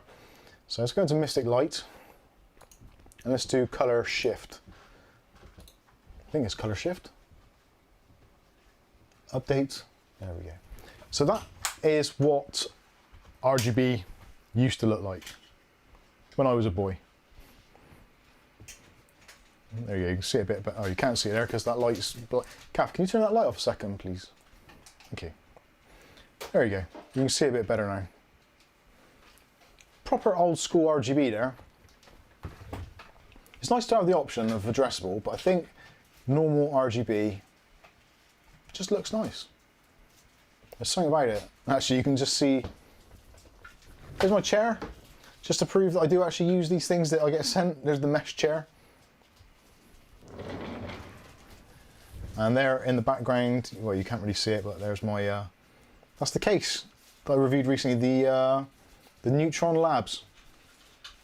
Love that case. Have we actually, yeah, we did release that, didn't we? Yeah, I was just wondering that myself. Kath's reflection in the VXR case. No. Oh yeah, you can see you. No, that's me. They're winding you up, I think. Look at it, I look like a bloody kid. Where's the camera? There. Kenny D says, I love RGB, it allows me to make my setup and have any theme I want. Yes, I agree. Warish Creative says hi. Well, to Ugly Bob. Don't worry about us. Aletta says, I like the 12 volt RGB, you don't need software or controller to set the colour. Yeah, I am kind of liking it. Ordinary Dude says, RGB is okay, I don't find it's worth the time and effort, and when it becomes a single industry-wide standard, then I'll be interested in it. It needs to be completely plug and play, regardless of the brand. Hallelujah. I agree totally. You putting this on? Ugly Bob says, he's a skater boy. Is it working? Have you tried it yet? 1, 2, 3. Yeah, it does. All right. I won't put it on. I'll just chuck it over, please. That's hanging down. Right, I better turn off the RGBs. You're going to like this. Not a lot. There. Right, this is my my RGB t-shirt. So, as you can see, it has a spectrum analyzer on the front, and when you talk, it does the RGB thing. I've never worked out actually where the microphone is, or the sensor. Must be in here somewhere. It is in there because you've got a volume up and down thing. Oh, is it? I noticed that on the way down the stairs. There's a volume up and down. On one side there's like a little dial that goes up and down. Oh yeah. 1, 2. 1, 2. Oh yeah. It's making noises. 1, 2. Can you hear that? It's doing all kinds of freaky stuff. I think it's probably going to explode. 1, 2, 3, 4. Ugly Bob. Oh dear. Chris O'Hanson says that's sad. Do they do that in kid sizes as well? I'm not sure. I'm not sure. Yeah, please do. There we go. So you can see what it looks like. That's what it looks like. It's for ravers and people with drug habits, I guess. And that's on-off button. There's the volume. There's a thing on the side. 1, 2, 3, 4, 5, 6, 7, 8. Yeah, anyway, there you go. Where would you go? Greece or Turkey? Where would I go? Greece or Turkey? I don't know. I went out once. I didn't like it much. It's full of COVID and stuff. Shouldn't say that really. Bit too soon. That's better. Markovsky says that's brilliant. Gary says, just ordered a couple of Mike's Unboxing shirts. Thank you very much. Appreciate that. And I should, in theory, as it come through, we have an application on the phone which tells us. Mark Berry says his son says go on Mike's website and buy it. It's not our t-shirt. It's not, no, sadly not. If anybody wants that RGB t-shirt, get in contact and we'll send it out. It's a bit older. I never use it, so if anybody wants it, just get in touch on the email or whatever. Oh, connect your smartphone. Scan the QR code in your partner area. I saw that. I'm not doing that. Anyway, moving on. Mark Berry says, my son says, go on Mike's website and buy it, lol. Yeah, I've never been to, we went to Spain once. That was quite good, like that. Mostly for the weather. Mostly because I had to pay and persuade you for a year. Wildlife Snapper says, I love my RGB when it's in sync with iTunes. Other brands of music player are available. Well, speaking of which, I should turn that back on. Do do do do do do do do do do do. What does sequence do? Oh, that's kind of messed up. Why would you have that? They do have some horrible things on this. MSI don't do the best implementation of RGB. Watch the RGB shirt. Don't think you can you? Don't think so. Yeah, actually, yeah, no, you can, yeah. Yeah, you can disconnect the power battery, yeah. But I don't know what that front bit would be like. Let's do CPU temperature. There we go. I like that. Oh, someone kicked me in the back then. John Sullivan says, hi Mike, saw your comments in the F7 video. What are your thoughts? Damn good review, I thought. Yeah, I think he done really well on that. It's one of those things, reviewing graphics cards that no one can buy is a really difficult thing to do. Again, I don't really do the whole benchmarking thing. I go by feel. Now, when you're looking at graphics cards which are punching out kind of hundreds of frames per second, the feel is a much more important thing than being able to get your FreeSync range or whatever. So yeah, he did a good job on that, and he explained the pros and cons, etc. So yeah, from a YouTube point of view, for informativeness, I think yeah, top notch. But for me, again, I don't even like Steve from Gamers Nexus. I do watch some of the stuff, but I take the benchmark results with a pinch of salt most of the time, because although yes, they are a useful thing in his particular instance because they're pretty scientifically accurate for a specific use case scenario, but most people probably won't limit their CPU fan to a certain RPM, or they won't set it to a certain decibel rating. Normally you just get your stuff, you set it up, you set your fans to something which doesn't piss you off, and that's it, and you just play your games. So there are pros and cons of either way. Everyone's got their own thing.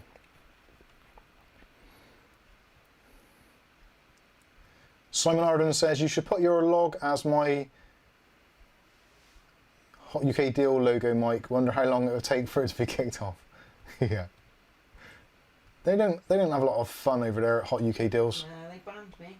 CAF is still banned. Can't even unsubscribe for their newsletter because I can't log into it. Get rid of it. YC says, give me the shirt, I'll use it when German police stop me on my motorcycle. If they ask, I'll say I record everything. Yeah, good one.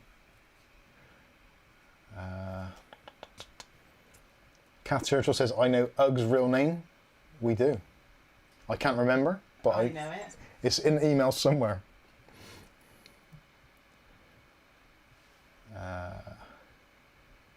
Stuart Clary says, Nexus is a boring shite.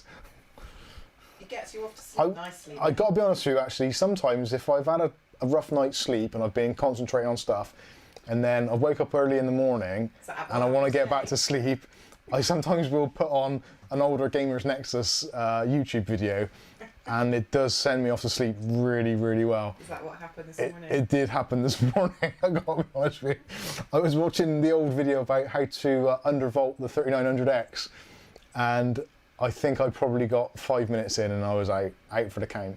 for a couple of hours. Sorry, Steve. Sorry. It was genuinely interesting information, but there's something about the kind of monotone Messiah that just it just put me to sleep sometimes. Oh dear.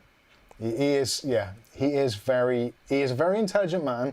He's very good with linguistics. He certainly does choose words well. And because he's been writing PC and hardware reviews for so long, you would expect that. It's all very polished.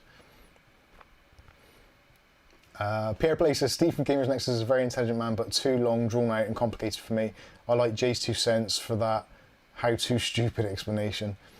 Sometimes it does work better that way. It really does. You do get into some things and it's like, this is a bit too much. But for some people who like the kind of the real tiny minutiae of stuff, yeah, it is fantastic. Horses for Courses, that is why YouTube is such a great place to be. Because if you're in the mood for one of those long, drawn-out reviews where they go over everything, then you can do that. If you want to have a little bit of a laugh and a joke and stuff, then there's that option as well. There's so many different types of content. And quite often I will hop around from one place to another. Hardware Unboxed I do quite enjoy, but that's got a little bit kind of samey for a while, so I haven't been there for a while. Yeah. Oh, but their accents. I do love listening to them, I genuinely do, but sometimes like the content doesn't really isn't what I'm interested in at the time. So but the accents were. there's not that many days in the week. But the accent.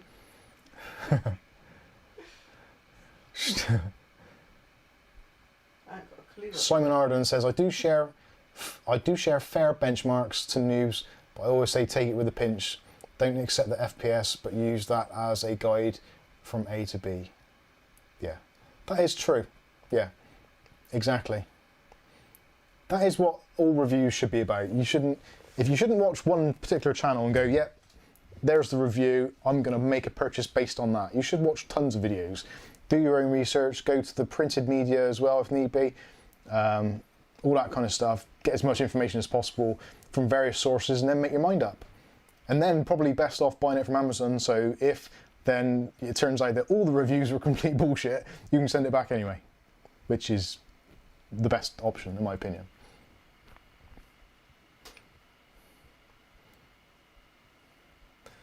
John says, Hardware Unboxed do a great 3-part Q&A, but they tend to answer the same questions every week. That is the thing. A lot of stuff tech-wise, it is the same questions over and over. If I open up my my comments and questions tab on the YouTube creators thing now, I will guarantee that it will be the same old questions all the time. Does this motherboard have Wi-Fi? And it'll be...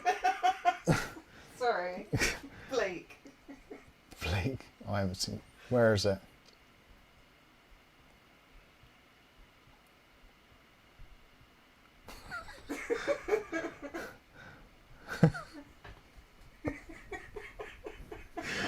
Anyway, moving on. So, oh God, what was I even saying? What did I say, Kath? Someone rewind. Your questions. Oh yeah, go to questions. Someone say, does this have Bluetooth? No. Does it have Wi-Fi? No. Okay. It's like, I said it in the video. And if you watch the video, especially for motherboards, if you look at the motherboard, I always do close-ups of all the ports, especially the rear I/O. So you can see if it's got bloody Wi-Fi because it hasn't got no pissing antennas hanging at the back. And relax. Q-Link, rub it. So yeah, we do get that from time to time. In the back. That, yeah, that's it again. Outlaw Fett says, nice hat, thank you very much. Changing the subject from what is that case in the back, god damn it. It's a TechWare VXR still. I do like it. How many fans can you fit in it? Yeah. Oh, that is the worst one is, this is the question I hate the most, and please, please, please, if you're going to help the channel by doing comments, Please put this question. No, don't use this question. Do not say, how many fan headers has it got? Because there's nothing more frustrating for me as a reviewer who's probably gone over the board in quite good detail, although technically I did miss out one fan header on one board, I think. But other than that, I think I've been pretty good. But asking how many fan headers it is, because if you ask how many fan headers a motherboard's got, I've either got to go through and watch my own video, which I've already filmed it and edited it once and probably watched it again. Please don't ask me to watch it again. Or I've got to go to the website of the motherboard manufacturer, which you could do, and just look on it and just look, oh, how many fan headers? Oh, there. But they always ask, how many fan headers has it got? It's like, come on. I told you in the video. Alexa says, awesome, now I know what questions to ask. No, don't. Ugly Bob says, Mike really is the Alan Partridge of the tech YouTube. Oh, I know. Harry McFarlane, how long left of the stream? I don't know. How many subs have we got? I did say we want... There's a figure that we're aiming for. Let's see. I'll do a quick refresh. Hang on. And there's 2 super chats. Outlaw Fett, nice hat. I've said that one. You've had that said twice. You owe me £1.99. I know. Outlaw Fett it was again the second time. 79p. God bless you.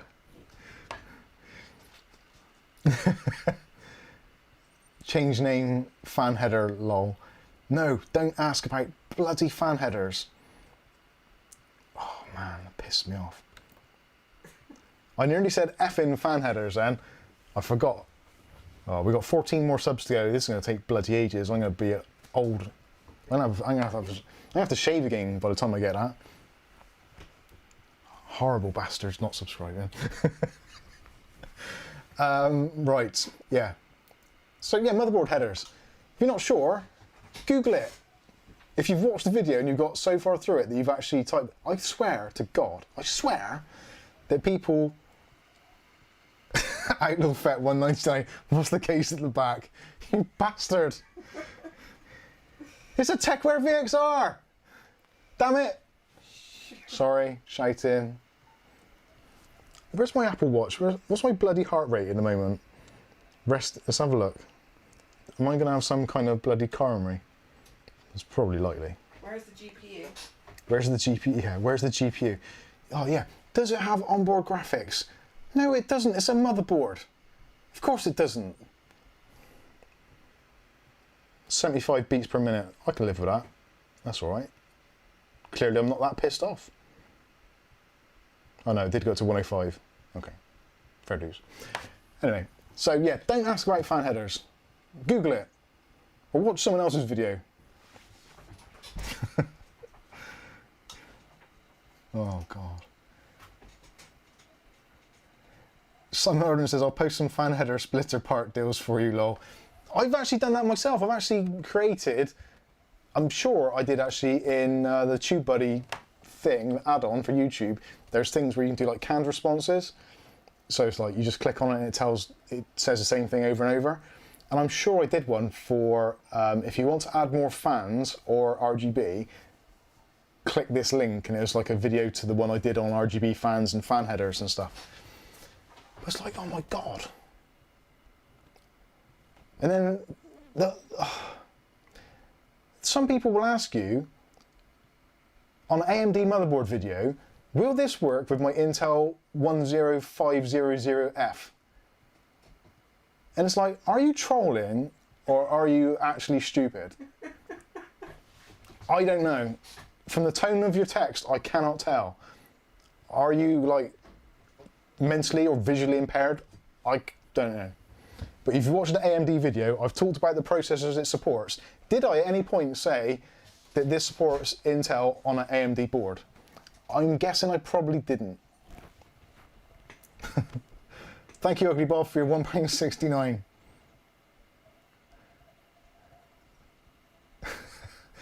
Simon says, yeah, I've had that, mate. Intel on AMD, lol. I know, get it all the time. Damn it, fanhead, how many? You started a new thing. I know. You know who that is. Yes, that's JC. YC, rather.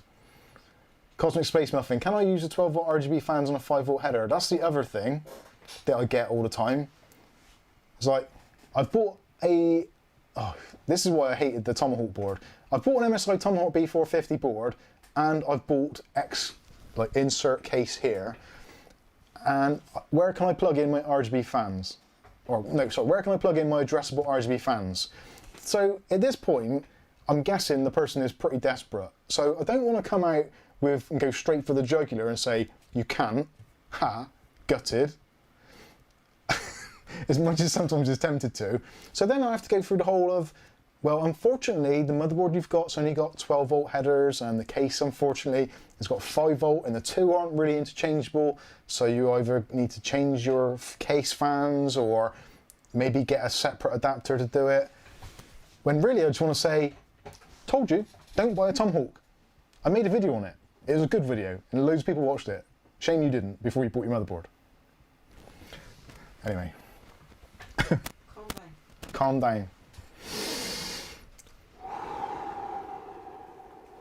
Woosah.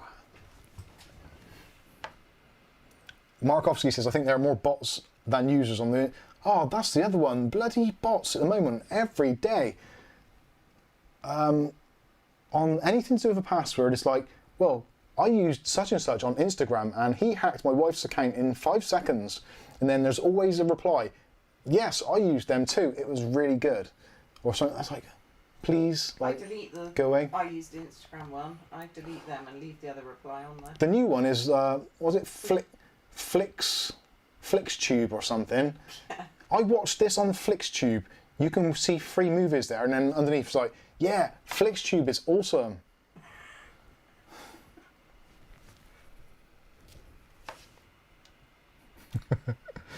Ah, dear. Anyway, let's calm down. Let's relax. Let's take the tempo down a bit. Let's try not to destroy. Oh God, can't think of the name now. Pierre. Let's try not to break Pierre's back. Aletta says there are a lot of people watching tech channels who never learn a thing. There is a lot of that. That's me as well, mine. Yeah, Kath watches them every day, literally on there, listens and watches, and then I say, then she gets a question, she's trying to answer, and bless her, she can't. So she'll know. She's getting to grips with Socket AM2 at the moment, so we should be there soon. No, I don't know anything about that. Outlaw Fett says, me and Bob are turning Mike into Elon Musk. Yay! That means I can have a child with a very unpronounceable name. Dutch Jan says, so, does Intel CPU not fit on AM4 then? No. I am tempted every now and then to say to someone, well, what you'll need to do is remove about 12 of the pins and it should fit okay. But I know if I do that, someone will actually try it, or they'll reply saying, I'm worried, my CPU doesn't have pins. Anyway.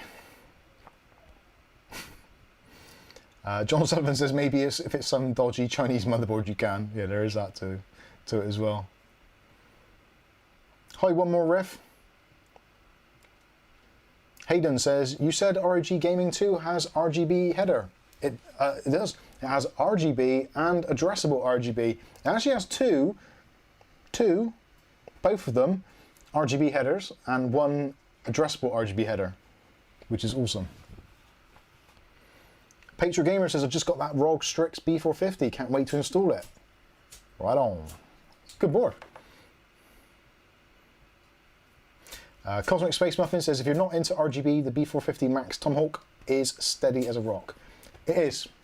In all fairness to MSI, the B450 range was really, really good. If only they'd have put addressable RGB on their boards, they would have been pretty much perfect at the time, which led a lot of people to go down the Aurorus route from Gigabyte, the Aurorus Elite and the Pro. Misra1898 says, well, I'm a real user. I'm a real boy. Fanhead, how many? At Ugly Bob, like my new name. Bastards. Pierre says, thanks for caring. That's okay. I don't want to do your back in. Well, I wonder if you could actually... I wonder if you could actually do that, get into trouble by making someone laugh so much they dislocated like a disc or something, or done a back injury. I wonder if you could actually sue a YouTuber for that. There's bound to be someone who's tried somewhere. You're opening yourself up a bit there. It's unlikely. Never know. Ugly Bob says, poor calf, good job, you have your looks. And he's got his humour. And I've got my humour. Yeah. No, Bob has. Oh, Bob ass. Oh. All right, you two. Get a room. Cosmic Space Muffin says, my system won't boot. Q6600 and AM3 motherboard. What is wrong? I looked at a video from The Verge. Blood boiling. Actually, could Ugly Bob make me a coffee cake for my birthday? Yeah, Bob. Kath wants a coffee cake for her birthday. You've heard that. Could he make me one? Mr. Burnt Toast 111. What's the best case under £75 currently? Depends what you want and what motherboard you're going for. Actually, I would say thank you, Mr. Burnt Toast 111. If you're a new subscriber here, thank you very much for joining, but I'm about to roast you, so strap yourself in. That is one of the questions which actually really does boil my piss. I got to be honest with you, people ask that question all the time. What is the best processor? You've got to have context. I know it's sometimes difficult because you're on a mobile phone or something, but please, please, please, if you're asking someone a question, be as give as much information as you can. So in your particular instance, Mr. Burnt Toast 111, under 75, so you haven't said what currency. So 75 Canadian dollars is not going to be as much as 75 UK pounds. And 75 Norwegian krona is going to be considerably less. So you need to have some context of where you actually are and your currency. Don't say $75 because dollars are used in like everywhere. So put your country as well. Also, are you looking micro ATX, mini ITX, ATX, full tower, desktop, tower, whatever? Need to know these things. And also what you're trying to put in it. Are you trying to put in a large tower cooler? If so, you're going to have restraints on what widths you need, etc. Just more information, please. Essentially, if for £75, I would say if you're in the United Kingdom, as much as I hate to say it, because eBuyer have not always been the greatest, although they're okay, the Neutron Labs cases are, I nearly said the F word, are very good value for money. So the Neutron Labs Fusion W07, which is essentially basically the Lian Li 215, but not, and the same as GameX F15. Picked up in a moment. I think I paid about £50, £47 I think it was. It's gone up a little bit. I think it was originally $59.99, so it might be around that price, but certainly is less. Does that Hello? RX? Oh, sorry. R- Mr. Toast. RX. One above that, I think. Oh right, okay. Sorry, I'm sorry. I have a 9900 full ATX. Right, cool. And US dollars, awesome. And DX 6800 with 3. RX. Oh, RX. Right. Now, Mr. Burnt Toast, you have successfully given me pretty much all the information I need there. So, let's get myself comfortable. And, oh, God, one of my testicles gone on the wrong side of this chair. Oh, that's better. Flame, sorry. Sorry, Flame. Did you... I really should start wearing trousers. So, if it's US dollars, so you're going to be limited on what you can buy and where you can. So, if you're looking at Amazon, that's going to... I would probably, for $75, if you can, I would probably look for the Lian Li 215, if you like that corner look. The two 200mm fans on the front are awesome. You've got tons of room in the case, it's nice and wide. And if you've got the 6800 with 3 fans, I've got the triple fan version of the 5700 XT in mine, and it fits absolutely fine. So yeah, the Lian Li 215 is definitely an option. That will be around about $75, I think. If not, Alexa seems to like the Antec Flux. I can't remember which model it is. That seems to be okay. I did look at that myself and it seems to be pretty decent. If not, you've got possibly the Fantex P350. That might be worth a shout.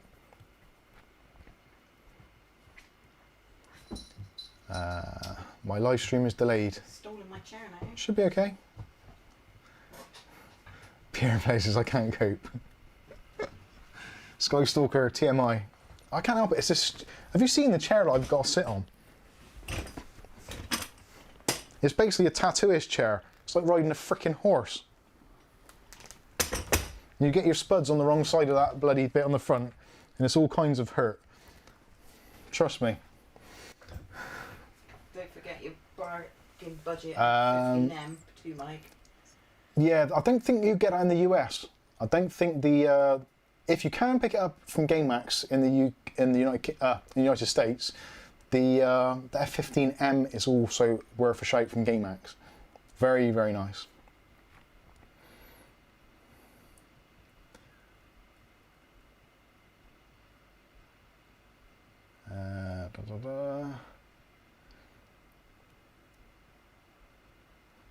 No cats today. No, not really. Yeah, just put flame on. Flame's miserable.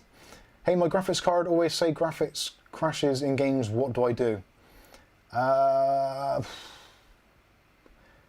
We have done a few videos on sorting out graphics card drivers. Generally, it's probably going to be drivers. If the first thing to do is check your temperatures.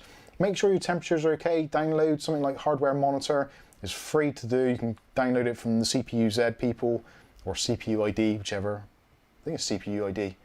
But download something like CPU-Z and Hardware Monitor. Keep an eye on your temperatures. If they're getting towards the upper limits of what your card is capable of doing, definitely take a look at that. Also, consider your power supply. Your power supply may be not giving enough juice, so you can monitor your power on the 12-volt rails and all that kind of stuff. Make sure it's actually staying where it needs to be. If not, it's probably going to be drivers, so update Windows. Make sure you've got the latest chipset drivers for your motherboard, and then finally install your graphics card drivers.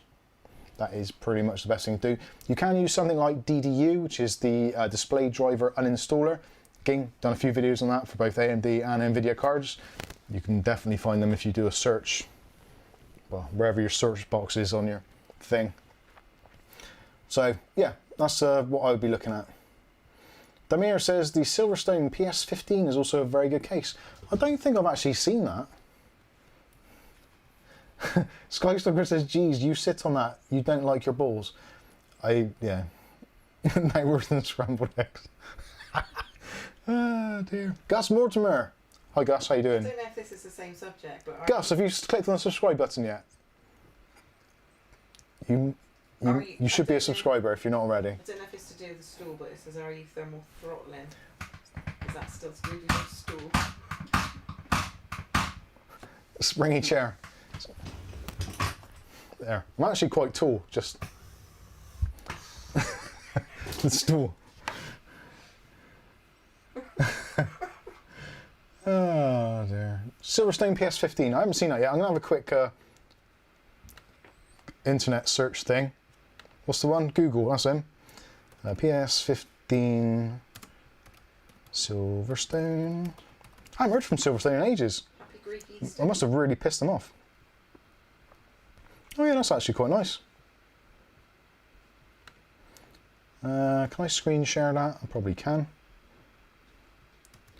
So there we go. $49.99 for the PS15 Precision Mini Tower. Ah, I see the immediate drawback of that. And for 50 quid, I'm not convinced. So no PSU basement. That is a cardinal sin. Kenny D's got that. No, is it? Yeah, Kenny D's got that case.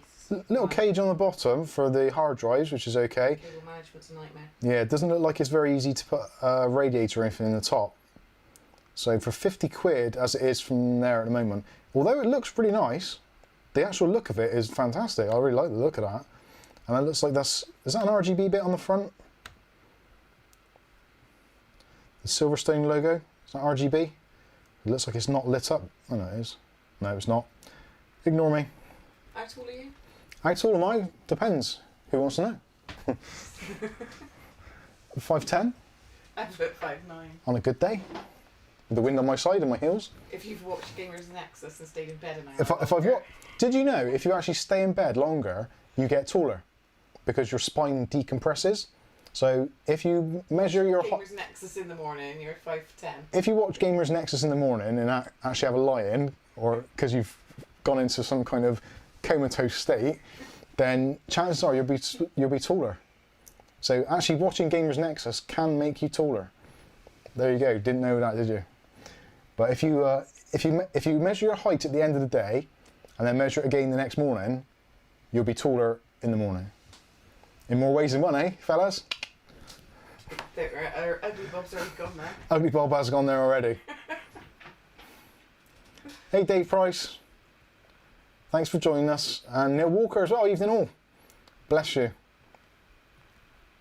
The Trojan's in with us as well. Hi, Trojan. He says, I've used the PS15. It's a really nice case, but no PSU shroud and limited cable management space. Yeah, for £50, that's a big ask. Although they do actually make extremely good quality cases, but that is a bit of a shame.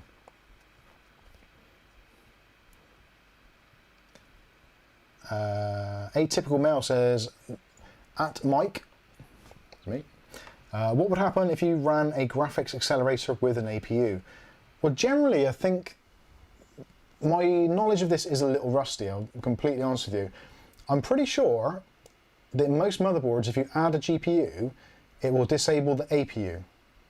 Now, some BIOSes may give you the option to enable both, so you can have more multi-monitor support.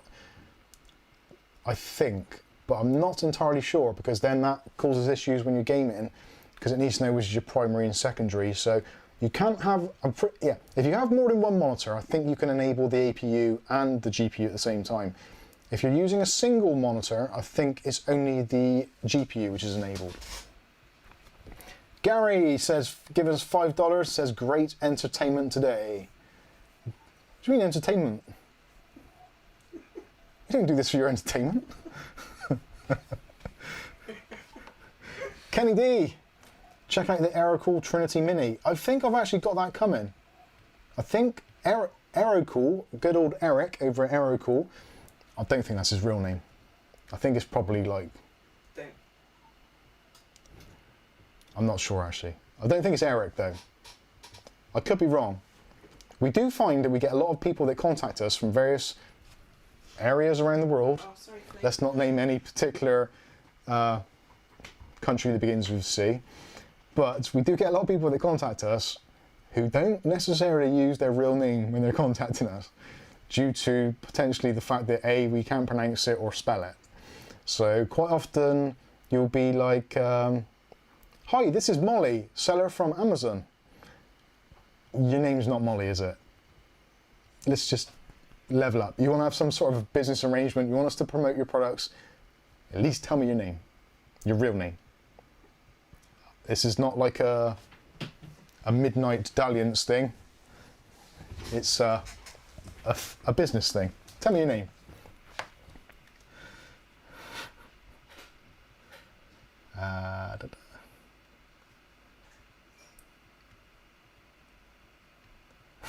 John Sullivan says, to counter that, Steve Burke can greatly affect your pulling capabilities.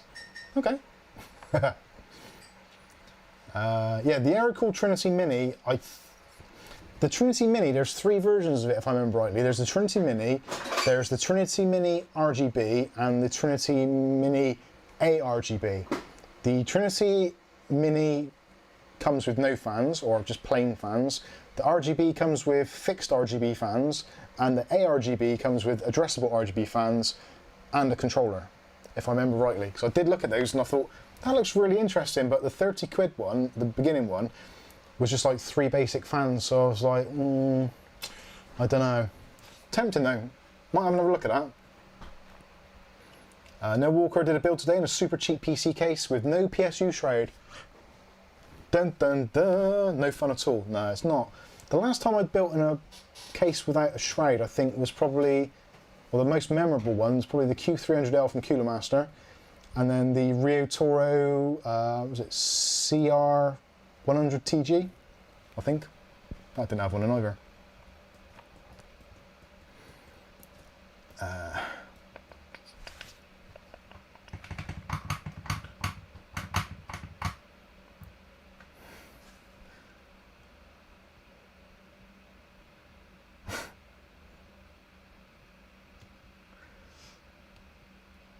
Atypical Male says, I know that AMD had what was called dual GPU, not the same as Crossfire, so it was curious to me. Yeah, they did, there was like a weird Crossfire X thing where You could use something like the A8 range of processors, or the A10s. I think it's the A10 7850K, and you could put in a 5570 GPU standalone, and then they would kind of crossfire together. But crossfire and SLI have never, ever, ever made sense, ever. Even in the original days with the Voodoo 2 SLIs, which, it was never good. Never a good idea. Never worked well.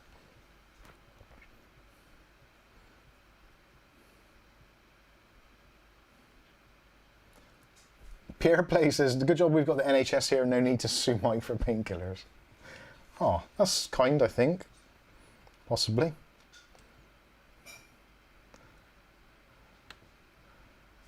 What else we got? I'll just rise the time. Dave Price says, I have the Western Digital SN850, 7GB per second. That's a pretty darn quick drive. Trojan says, in Australia you can get the PS15 RGB version for the equivalent of £30, which makes it compelling. Yeah, for that money it would be, yeah. Scan, for some reason, I don't know what it is, they just have some really crazy prices at times. Sometimes they have like absolute bargains, but then other times they have absolute crazy stuff.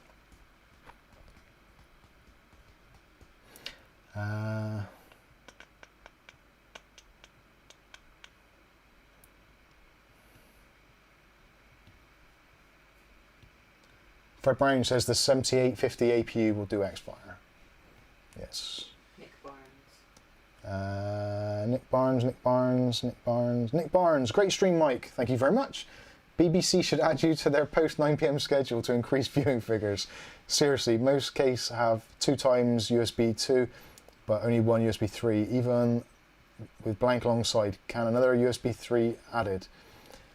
Yeah, you can actually. There's a lot of, if you go onto like AliExpress or Alibaba, any of those kind of places, you can find standalone USB 3 ports or USB Type-C ports, which normally come with like 2 little mounting screws.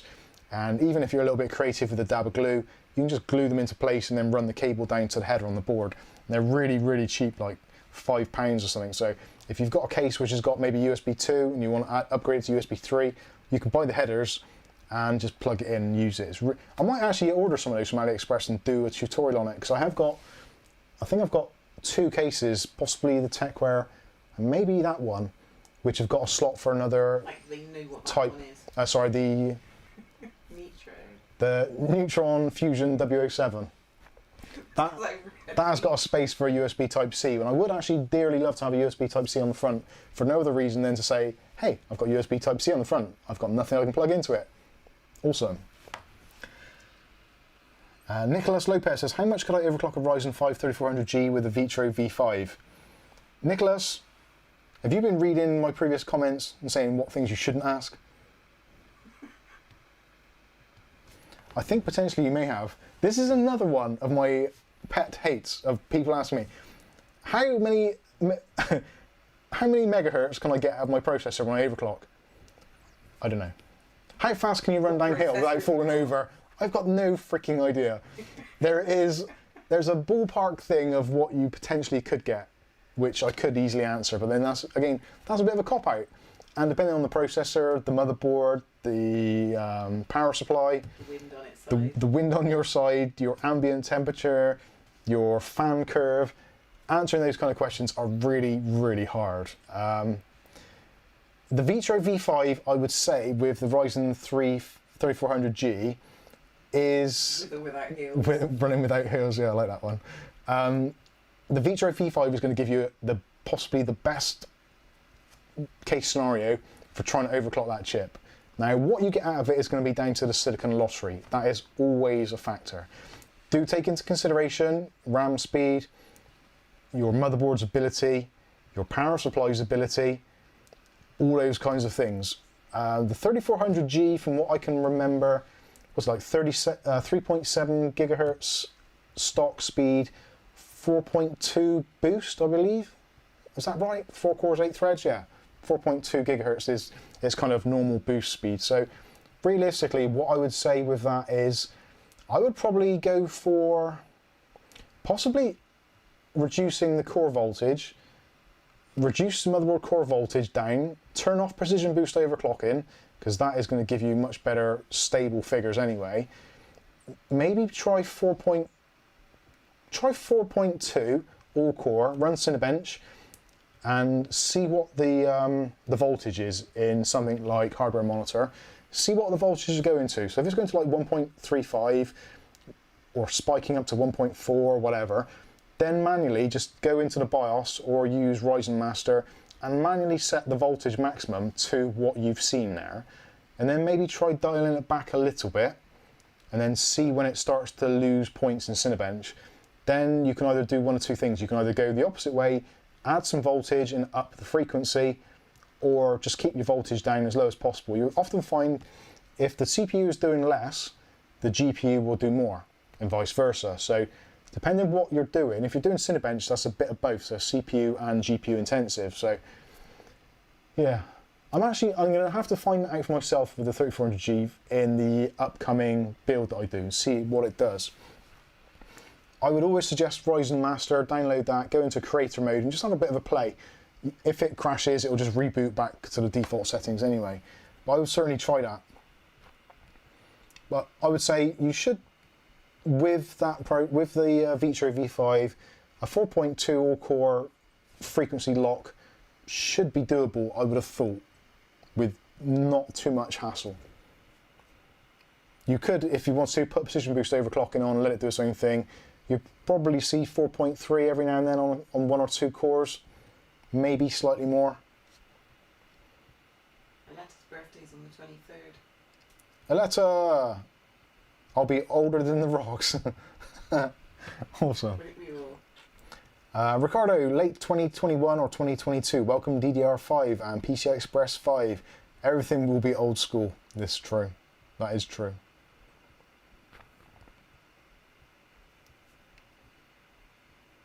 Pierre says, ATML might have an advantage of heels. They could dig in the grass and save you from falling. Lol, I've never worn heels. I'm just taking a guess. I think I've worn heels once, maybe twice. Just messing around. Like you do. Cap's looking at me like... You better not break mine. No, I didn't break no heels. Blokes can't wear women's shoes. It's as simple as that, especially heels. Because men have got bigger feet, in general. Most people, I would say, especially in the UK, most blokes are probably around about size 9. Most women, I would say, if they're a size 9, they probably ain't wearing heels because they're probably quite big anyway. So they're not going to be wanting to be that much higher. That might be slightly sexist, but I don't care. It's true. Aletta says, I'd never liked Ryzen Master. I'd rather play in the BIOS. Yeah, to be honest with you, I quite often play in Ryzen Master because it's quicker, and then put my settings in the BIOS and then reboot. John Sullivan says, I don't know, I'm a size 13. Well, you try getting some bloody heels in size 13. My cousin was a size And, 8. and I don't mean kid size 13, because that's just all kinds of American pageant wrong. Sorry.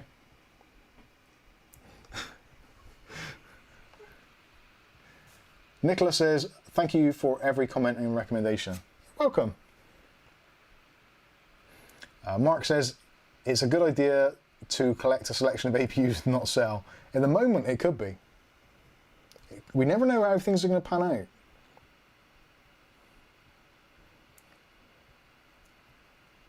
Oh no, Bob is around for the heels. Oh, Bob's come out of the closet now because he's got the heels on. He's like, heels? Hmm? Like a meerkat. Dave Price says 32 gigs of RAM here. Same here, Dave. 32 gigs of RAM. If not, Adobe Premiere gets extremely upset at sometimes, and it goes, nope, I saw you drag the timeline, but I refuse to change the image on the screen because you just simply do not have enough RAM, young man. And I'm just going to sit here and wait until I page file the whole damn thing. Leads. Hate them. You could tie your testicles back with it.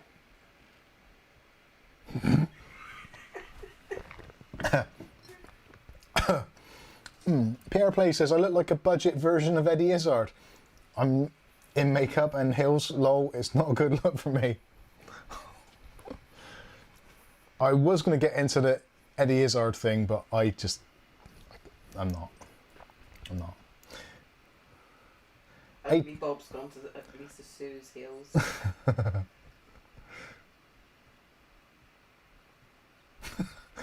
John Sullivan, my dentist once said to me, size 13, one could almost cross the channel on a pair of those. That's a proper old school dentist. Simon Arden says 3400G onboard graphics is better than the ones on the 4650G.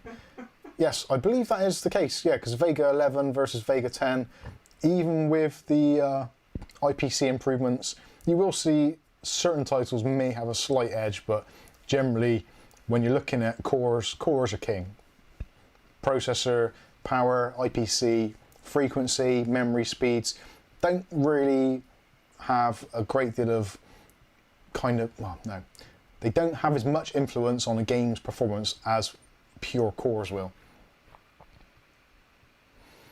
Damir says GPU shortage will continue to all 2022. Thanks, Damir. Appreciate that. Thanks for putting that downer on us. I think you're probably right though. Ugly Bob. Ugly Bob says, how many fan headers does your squash testicle have? 3. Fan headers, not follicles. Oh, follicles. Or fan headers.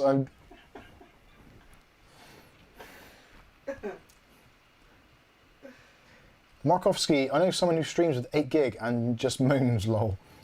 Jesus. Kenny D says, would you mind looking at my setup? I've posted it in the Discord in the My Rig channel. Okay, I'll definitely do that. Do you want me to do it now? In front of the ladies and gentlemen?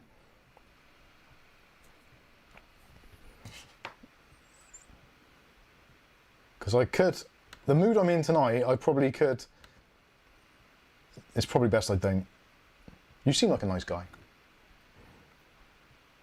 I'm assuming a guy. I don't mean to use the wrong pronoun. That's clearly a thing these days. Kenny, well, you would assume. Best not to assume. Don't mind. Don't mind. Actually, I don't know if I can. Let's see if I can. I'm not sure. What about? I don't know if Discord will leave an open on here. And what about confidentiality? Yeah. Let me see if I can get a picture. Stuart says, don't do it, Mike. Alright, I'll try not to. Damn it. I've opened it up. Oh, where's that screen gone? That's not good. Oh, there it is. Would you recommend a 4650G over a 3400G at its price to performance? I don't know, is the honest answer. I've not used the 3650G. It does appear on paper that, obviously, because it's a 6-core 12-thread part, if you're not reliant heavily on GPU, then it is going to be the better option going forward. But if you need more GPU power, the Vega 11 in the 3400G is going to be slightly better. But are the cores going to hold you back? It's a really difficult balancing act. Pending friend request. Mintex Mert. No idea who that is. My rig. Kenny D. Ooh. Kenny D, that looks nice. I'm not sure if I can just show that picture though.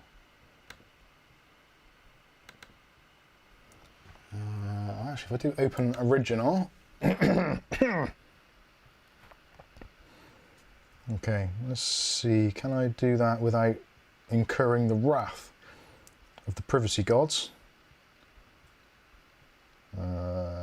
ABS, that is there. So let's try this. Yeah, that kind of works. There we go. So there is Kenny D's setup.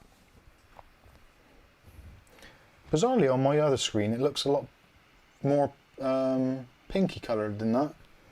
Quite purple on that one. Yeah, it looks quite purple on the other one. That's a nice little setup, little tucked away in a cubby hole. Monitors on a nice stand. You got your rechargeable Xbox gamepad going on there. Here's me. I'm on the bloody telly. Got some nice little creative Pebble speakers. And the case, oh, that's the case, isn't it? The Silverstone, yes, it has got blue LED in the front, as I thought.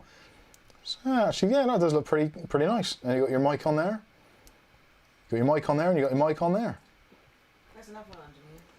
And you got, what's that, HyperX? No. What keyboard and mouse is that? It's 10 keyless. Very nice. Looks good. What do we think about it in the comments, everybody? I do like the recharger for the gamepad there. That's quite a slick little setup, isn't it? Fred Brown says the Easy SMX gamepad works pretty good, thanks. Yeah, awesome. Pretty nice. Like your setup. Right, where was I? Oh. Where's the mangoes though? Mango. Where's the mangoes? Mangoes here. No, there. The mangoes to town. Did you make that mango into a speaker?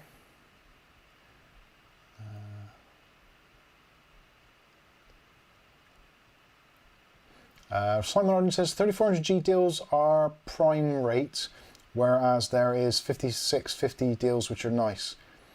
Yeah, the 3400G, you really got to wait until a decent deal comes around. There's no point just getting one. Really needs to be at a good price, or if you need a motherboard as well, you can pick up some really good value. The 4650G, I'm still undecided. If it's only the same as basically a 3600, which you can pick up for around about 150, 160, and the 4650 seems to be going for around about £260, so that's £110. You would possibly be better off in that particular instance, because it's only Vega 10. I would probably get a second-hand used card, maybe like an RX460, or if you can, a 570. That's going to be pushing it. Even something like the the RX550 might even be a better option, because you're going to get a little bit of resale value, and you don't have that wasted overhead of the. You're going to be slightly limited, realistically, with the 4650G if you decide not to use the onboard graphics, which essentially, hopefully, we all probably will at some point. Fred Brown says, Mike, the Easy SMX gamepad works pretty good. Thanks, Mike. No problem. Trying to find an Xbox compatible type PC gamepad, which looks like an Xbox controller, which doesn't have really crap thumbstick things, is really difficult. A lot of them have got like really bad drift, or they're overly sensitive, or they're not sensitive, so they've got massive dead zones. Really hard to get one that is as good as the original, or close. Inception, yeah, it was pretty much, wasn't it?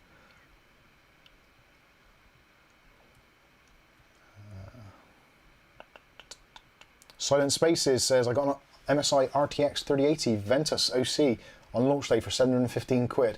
I was raging at the time that the retailer added 65 quid to the RRP moments before it went live. Looking back, it was a total steal. Yes, definitely.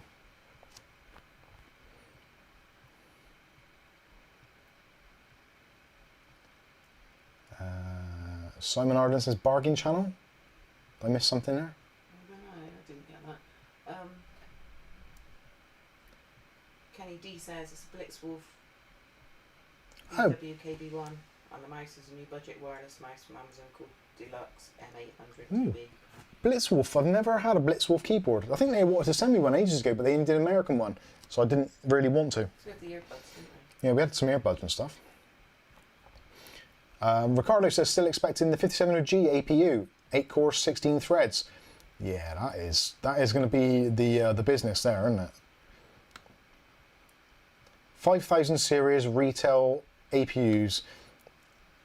Potentially, they do stand to make an absolute fortune on those. They really do. I just realised what the bloody time is. Christ. Simon Arden, Ryzen 3100 and equals 95 quid, and the 3450G is 135 quid. 40 quid for Vega versus 3600, 200 quid, so it's not far off. Yeah,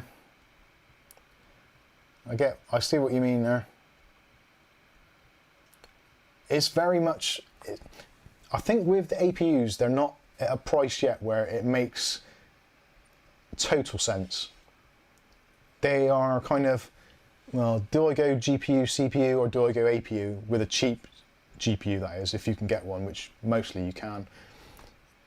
If they were a little bit cheaper and it was kind of like you'd save maybe 30 or 40 pounds, I think that would then be the tipping point.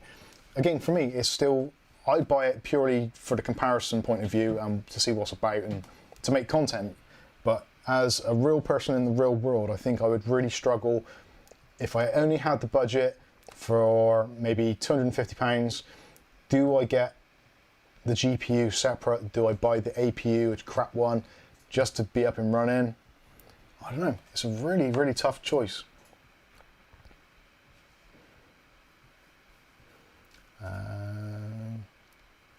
Zilzal, I've probably pronounced that badly, but sorry. I've seen 4650G pre-built for around 360. That's good. Although, no, that is actually good. You have to post them. We've got a deals room in our Discord. Please, if you find stuff that is like that, go to the deals section, post it in there so we can all get involved. And if we see any particularly good ones, we'll put it on the community page. Yeah, like Kath said, if we find anything which we think that you all should be like aware of, especially obviously UK based, we'll post it in the community tab on YouTube, so it'll end up in your feed somewhere or other.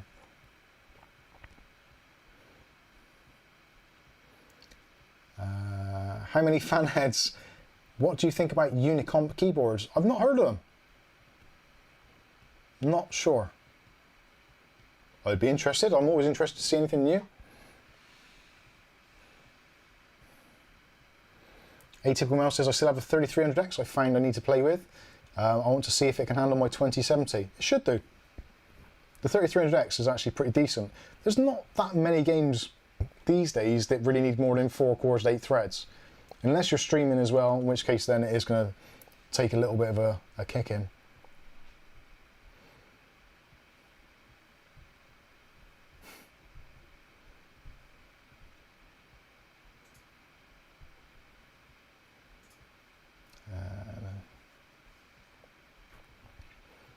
Right, Simon says the 360 deal was one of mine. Okay, it's now 340.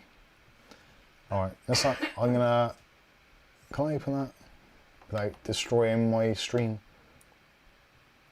Pierre Play says I'm knackered and my back has had enough, so unfortunately I've got to call it a night. Have a good one, everyone. Bye. Mike's unboxing reviews now too, and Kath. Thanks, Pierre. I hope your back gets better. Okay, so let's have a look at this deal from Polycomp. So let's do a bit of screen sharing there. So this is a deal regularly posted by Sardin84. And so case-wise, I recognise that case already. This is CIT Flash. So Ryzen 4650G, 6-core 12-thread Vega graphics, A520 Asus motherboard. So we're not going to have any overclocking on that really. A little bit on the RAM, and you'll get precision boost overclocking. 8 gig of RAM, so it's not going to be running dual channel because that'll be a single stick, so that is going to hamper it a little bit. 240 gig Kingston, yep, totally fine. 500 watt builder PSU, yep, absolutely fine for that. So yeah, that is, well, let's take a look at this. So the CIT Flash case, what, 30 quid is that? 40 quid. Builder PSU, what, say 25, 30, so 70. Another 25 quid for that, so say 100 for argument's sake. 8 gigs of RAM. I don't know, 20 quid possibly. So what's that? What are we looking at there? Can't remember what I said there. So 40, 30, 100, 120. The motherboard probably another 40. So 340. So just, yeah, about 180 quid for the processor, give or take. which actually makes it particularly good. But really, probably most of those components, the RAM I would double up. The motherboard I'm not entirely convinced on, but for 340 quid, you do get a lot for your money. Be interesting to see how much they do the chip on its own. Oh, got it underneath there, so promotion wise, RAM upgraded, yeah, reduce that, blah blah blah. That takes up to 500 quid.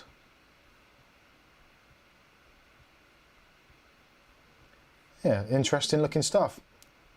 I think if that processor was around about 200 or under, I'd be definitely taking a look at that. If you've already got parts already and you essentially only need, well, I don't know, actually, isn't that bad. Yeah, double up to 16 gigs of RAM, you'd have to really. And then that's a perfectly fine system. Not bad. Not bad, Mr. Arden. We like that a lot. So I think actually on the anyone else says, yeah, the 4650G is 250 quid on $250 USD on eBay. So yeah, that is, yeah, if you're, yeah, that's a good point by Domus actually, or Dom. The APU is one downside, that it's using your main system memory.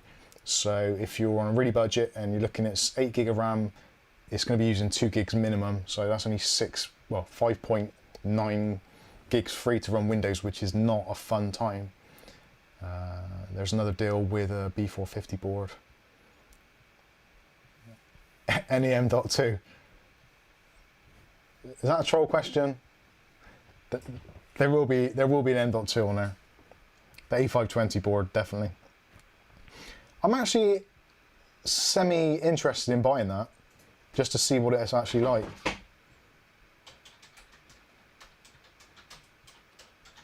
Dave Price says Windows needs 8 gig. It does really. It does. 16 ideally, if you're using an APU.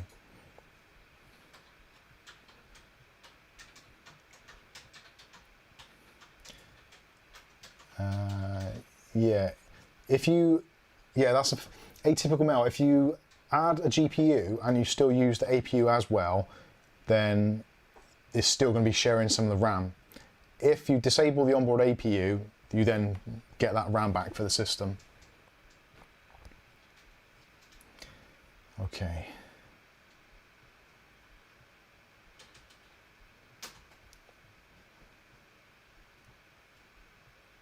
Thomas says, Random Gaming in HD reviewed it. Oh, what, that PC? Or the processor? John Sullivan, does it have onboard USB? Asking for a friend. You bad person. Right, ladies and gentlemen, I think that is going to be pretty much it. We've gone way over our allotted time schedule by approximately 35 minutes. And how many seconds? And not sure how many seconds. How many subscribers do we currently have? And let's see. I'll be interested to see if I got the views. I needed to get 1.6k views. Don't think we have, but you never know. And we're 11 short of our total for subscribers. Damn. Never mind.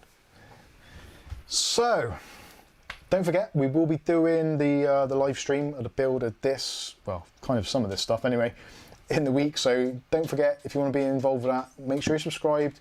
I'll send out a post on the community tab as well. Seems to be doing quite well. Seems to get out to quite a lot of you. Obviously, if you're subbed and you've clicked on the chime, etc., etc.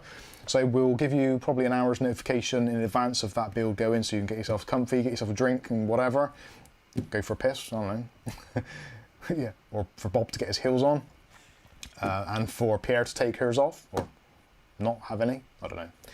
Regardless, so yeah, we'll let you know in advance of that happening. I'm not too sure. It might be Tuesday or Wednesday. Kath's birthday is Monday, so don't forget to send her goodwill and best wishes on Monday. My birthday is slightly after that, but you don't have to send me anything because I'm already reminded of how old I am. Every day I wake up and look in the mirror. But Angel's going to send you the same card every year, so you'll always be yeah, that's true, yeah. The same age. Yeah, that's a good point. Anyway, I've dribbled on for way too long, and I've actually got to be up for work tomorrow, so that sucks major balls. So thank you all for your super chats and for joining us tonight on this cacophony of crap. All said Mike mangoes for his birthday. Yeah, go and buy mangoes. No, don't do it yet because I haven't tried it. I don't know if I like it. I don't want to waste good mangoes. Mark Berry says thanks for the advice. You're welcome. I wouldn't take it all with total confidence, but I'd try. I really do. So thanks everyone. Yeah, have a great weekend, what's left of it, and don't forget to stick a like on the video. All that sort of stuff helps. And yeah, thank you all for being valuable members of the community, and we will see you all again in the next one. Now I've got to try and remember how to stop this bloody thing. One last question from Emmy, quick. One last question. Who was that? Emmy. One last question. Go on then, make it quick.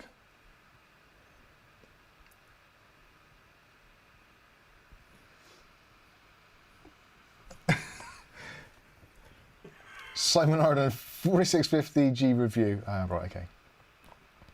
Like and subscribe. Thank you, Skystalker. Today was an APU conference. It was. Yep, I don't think that question's going to come. Emmy, if you want to ask a question, stick it in our Discord.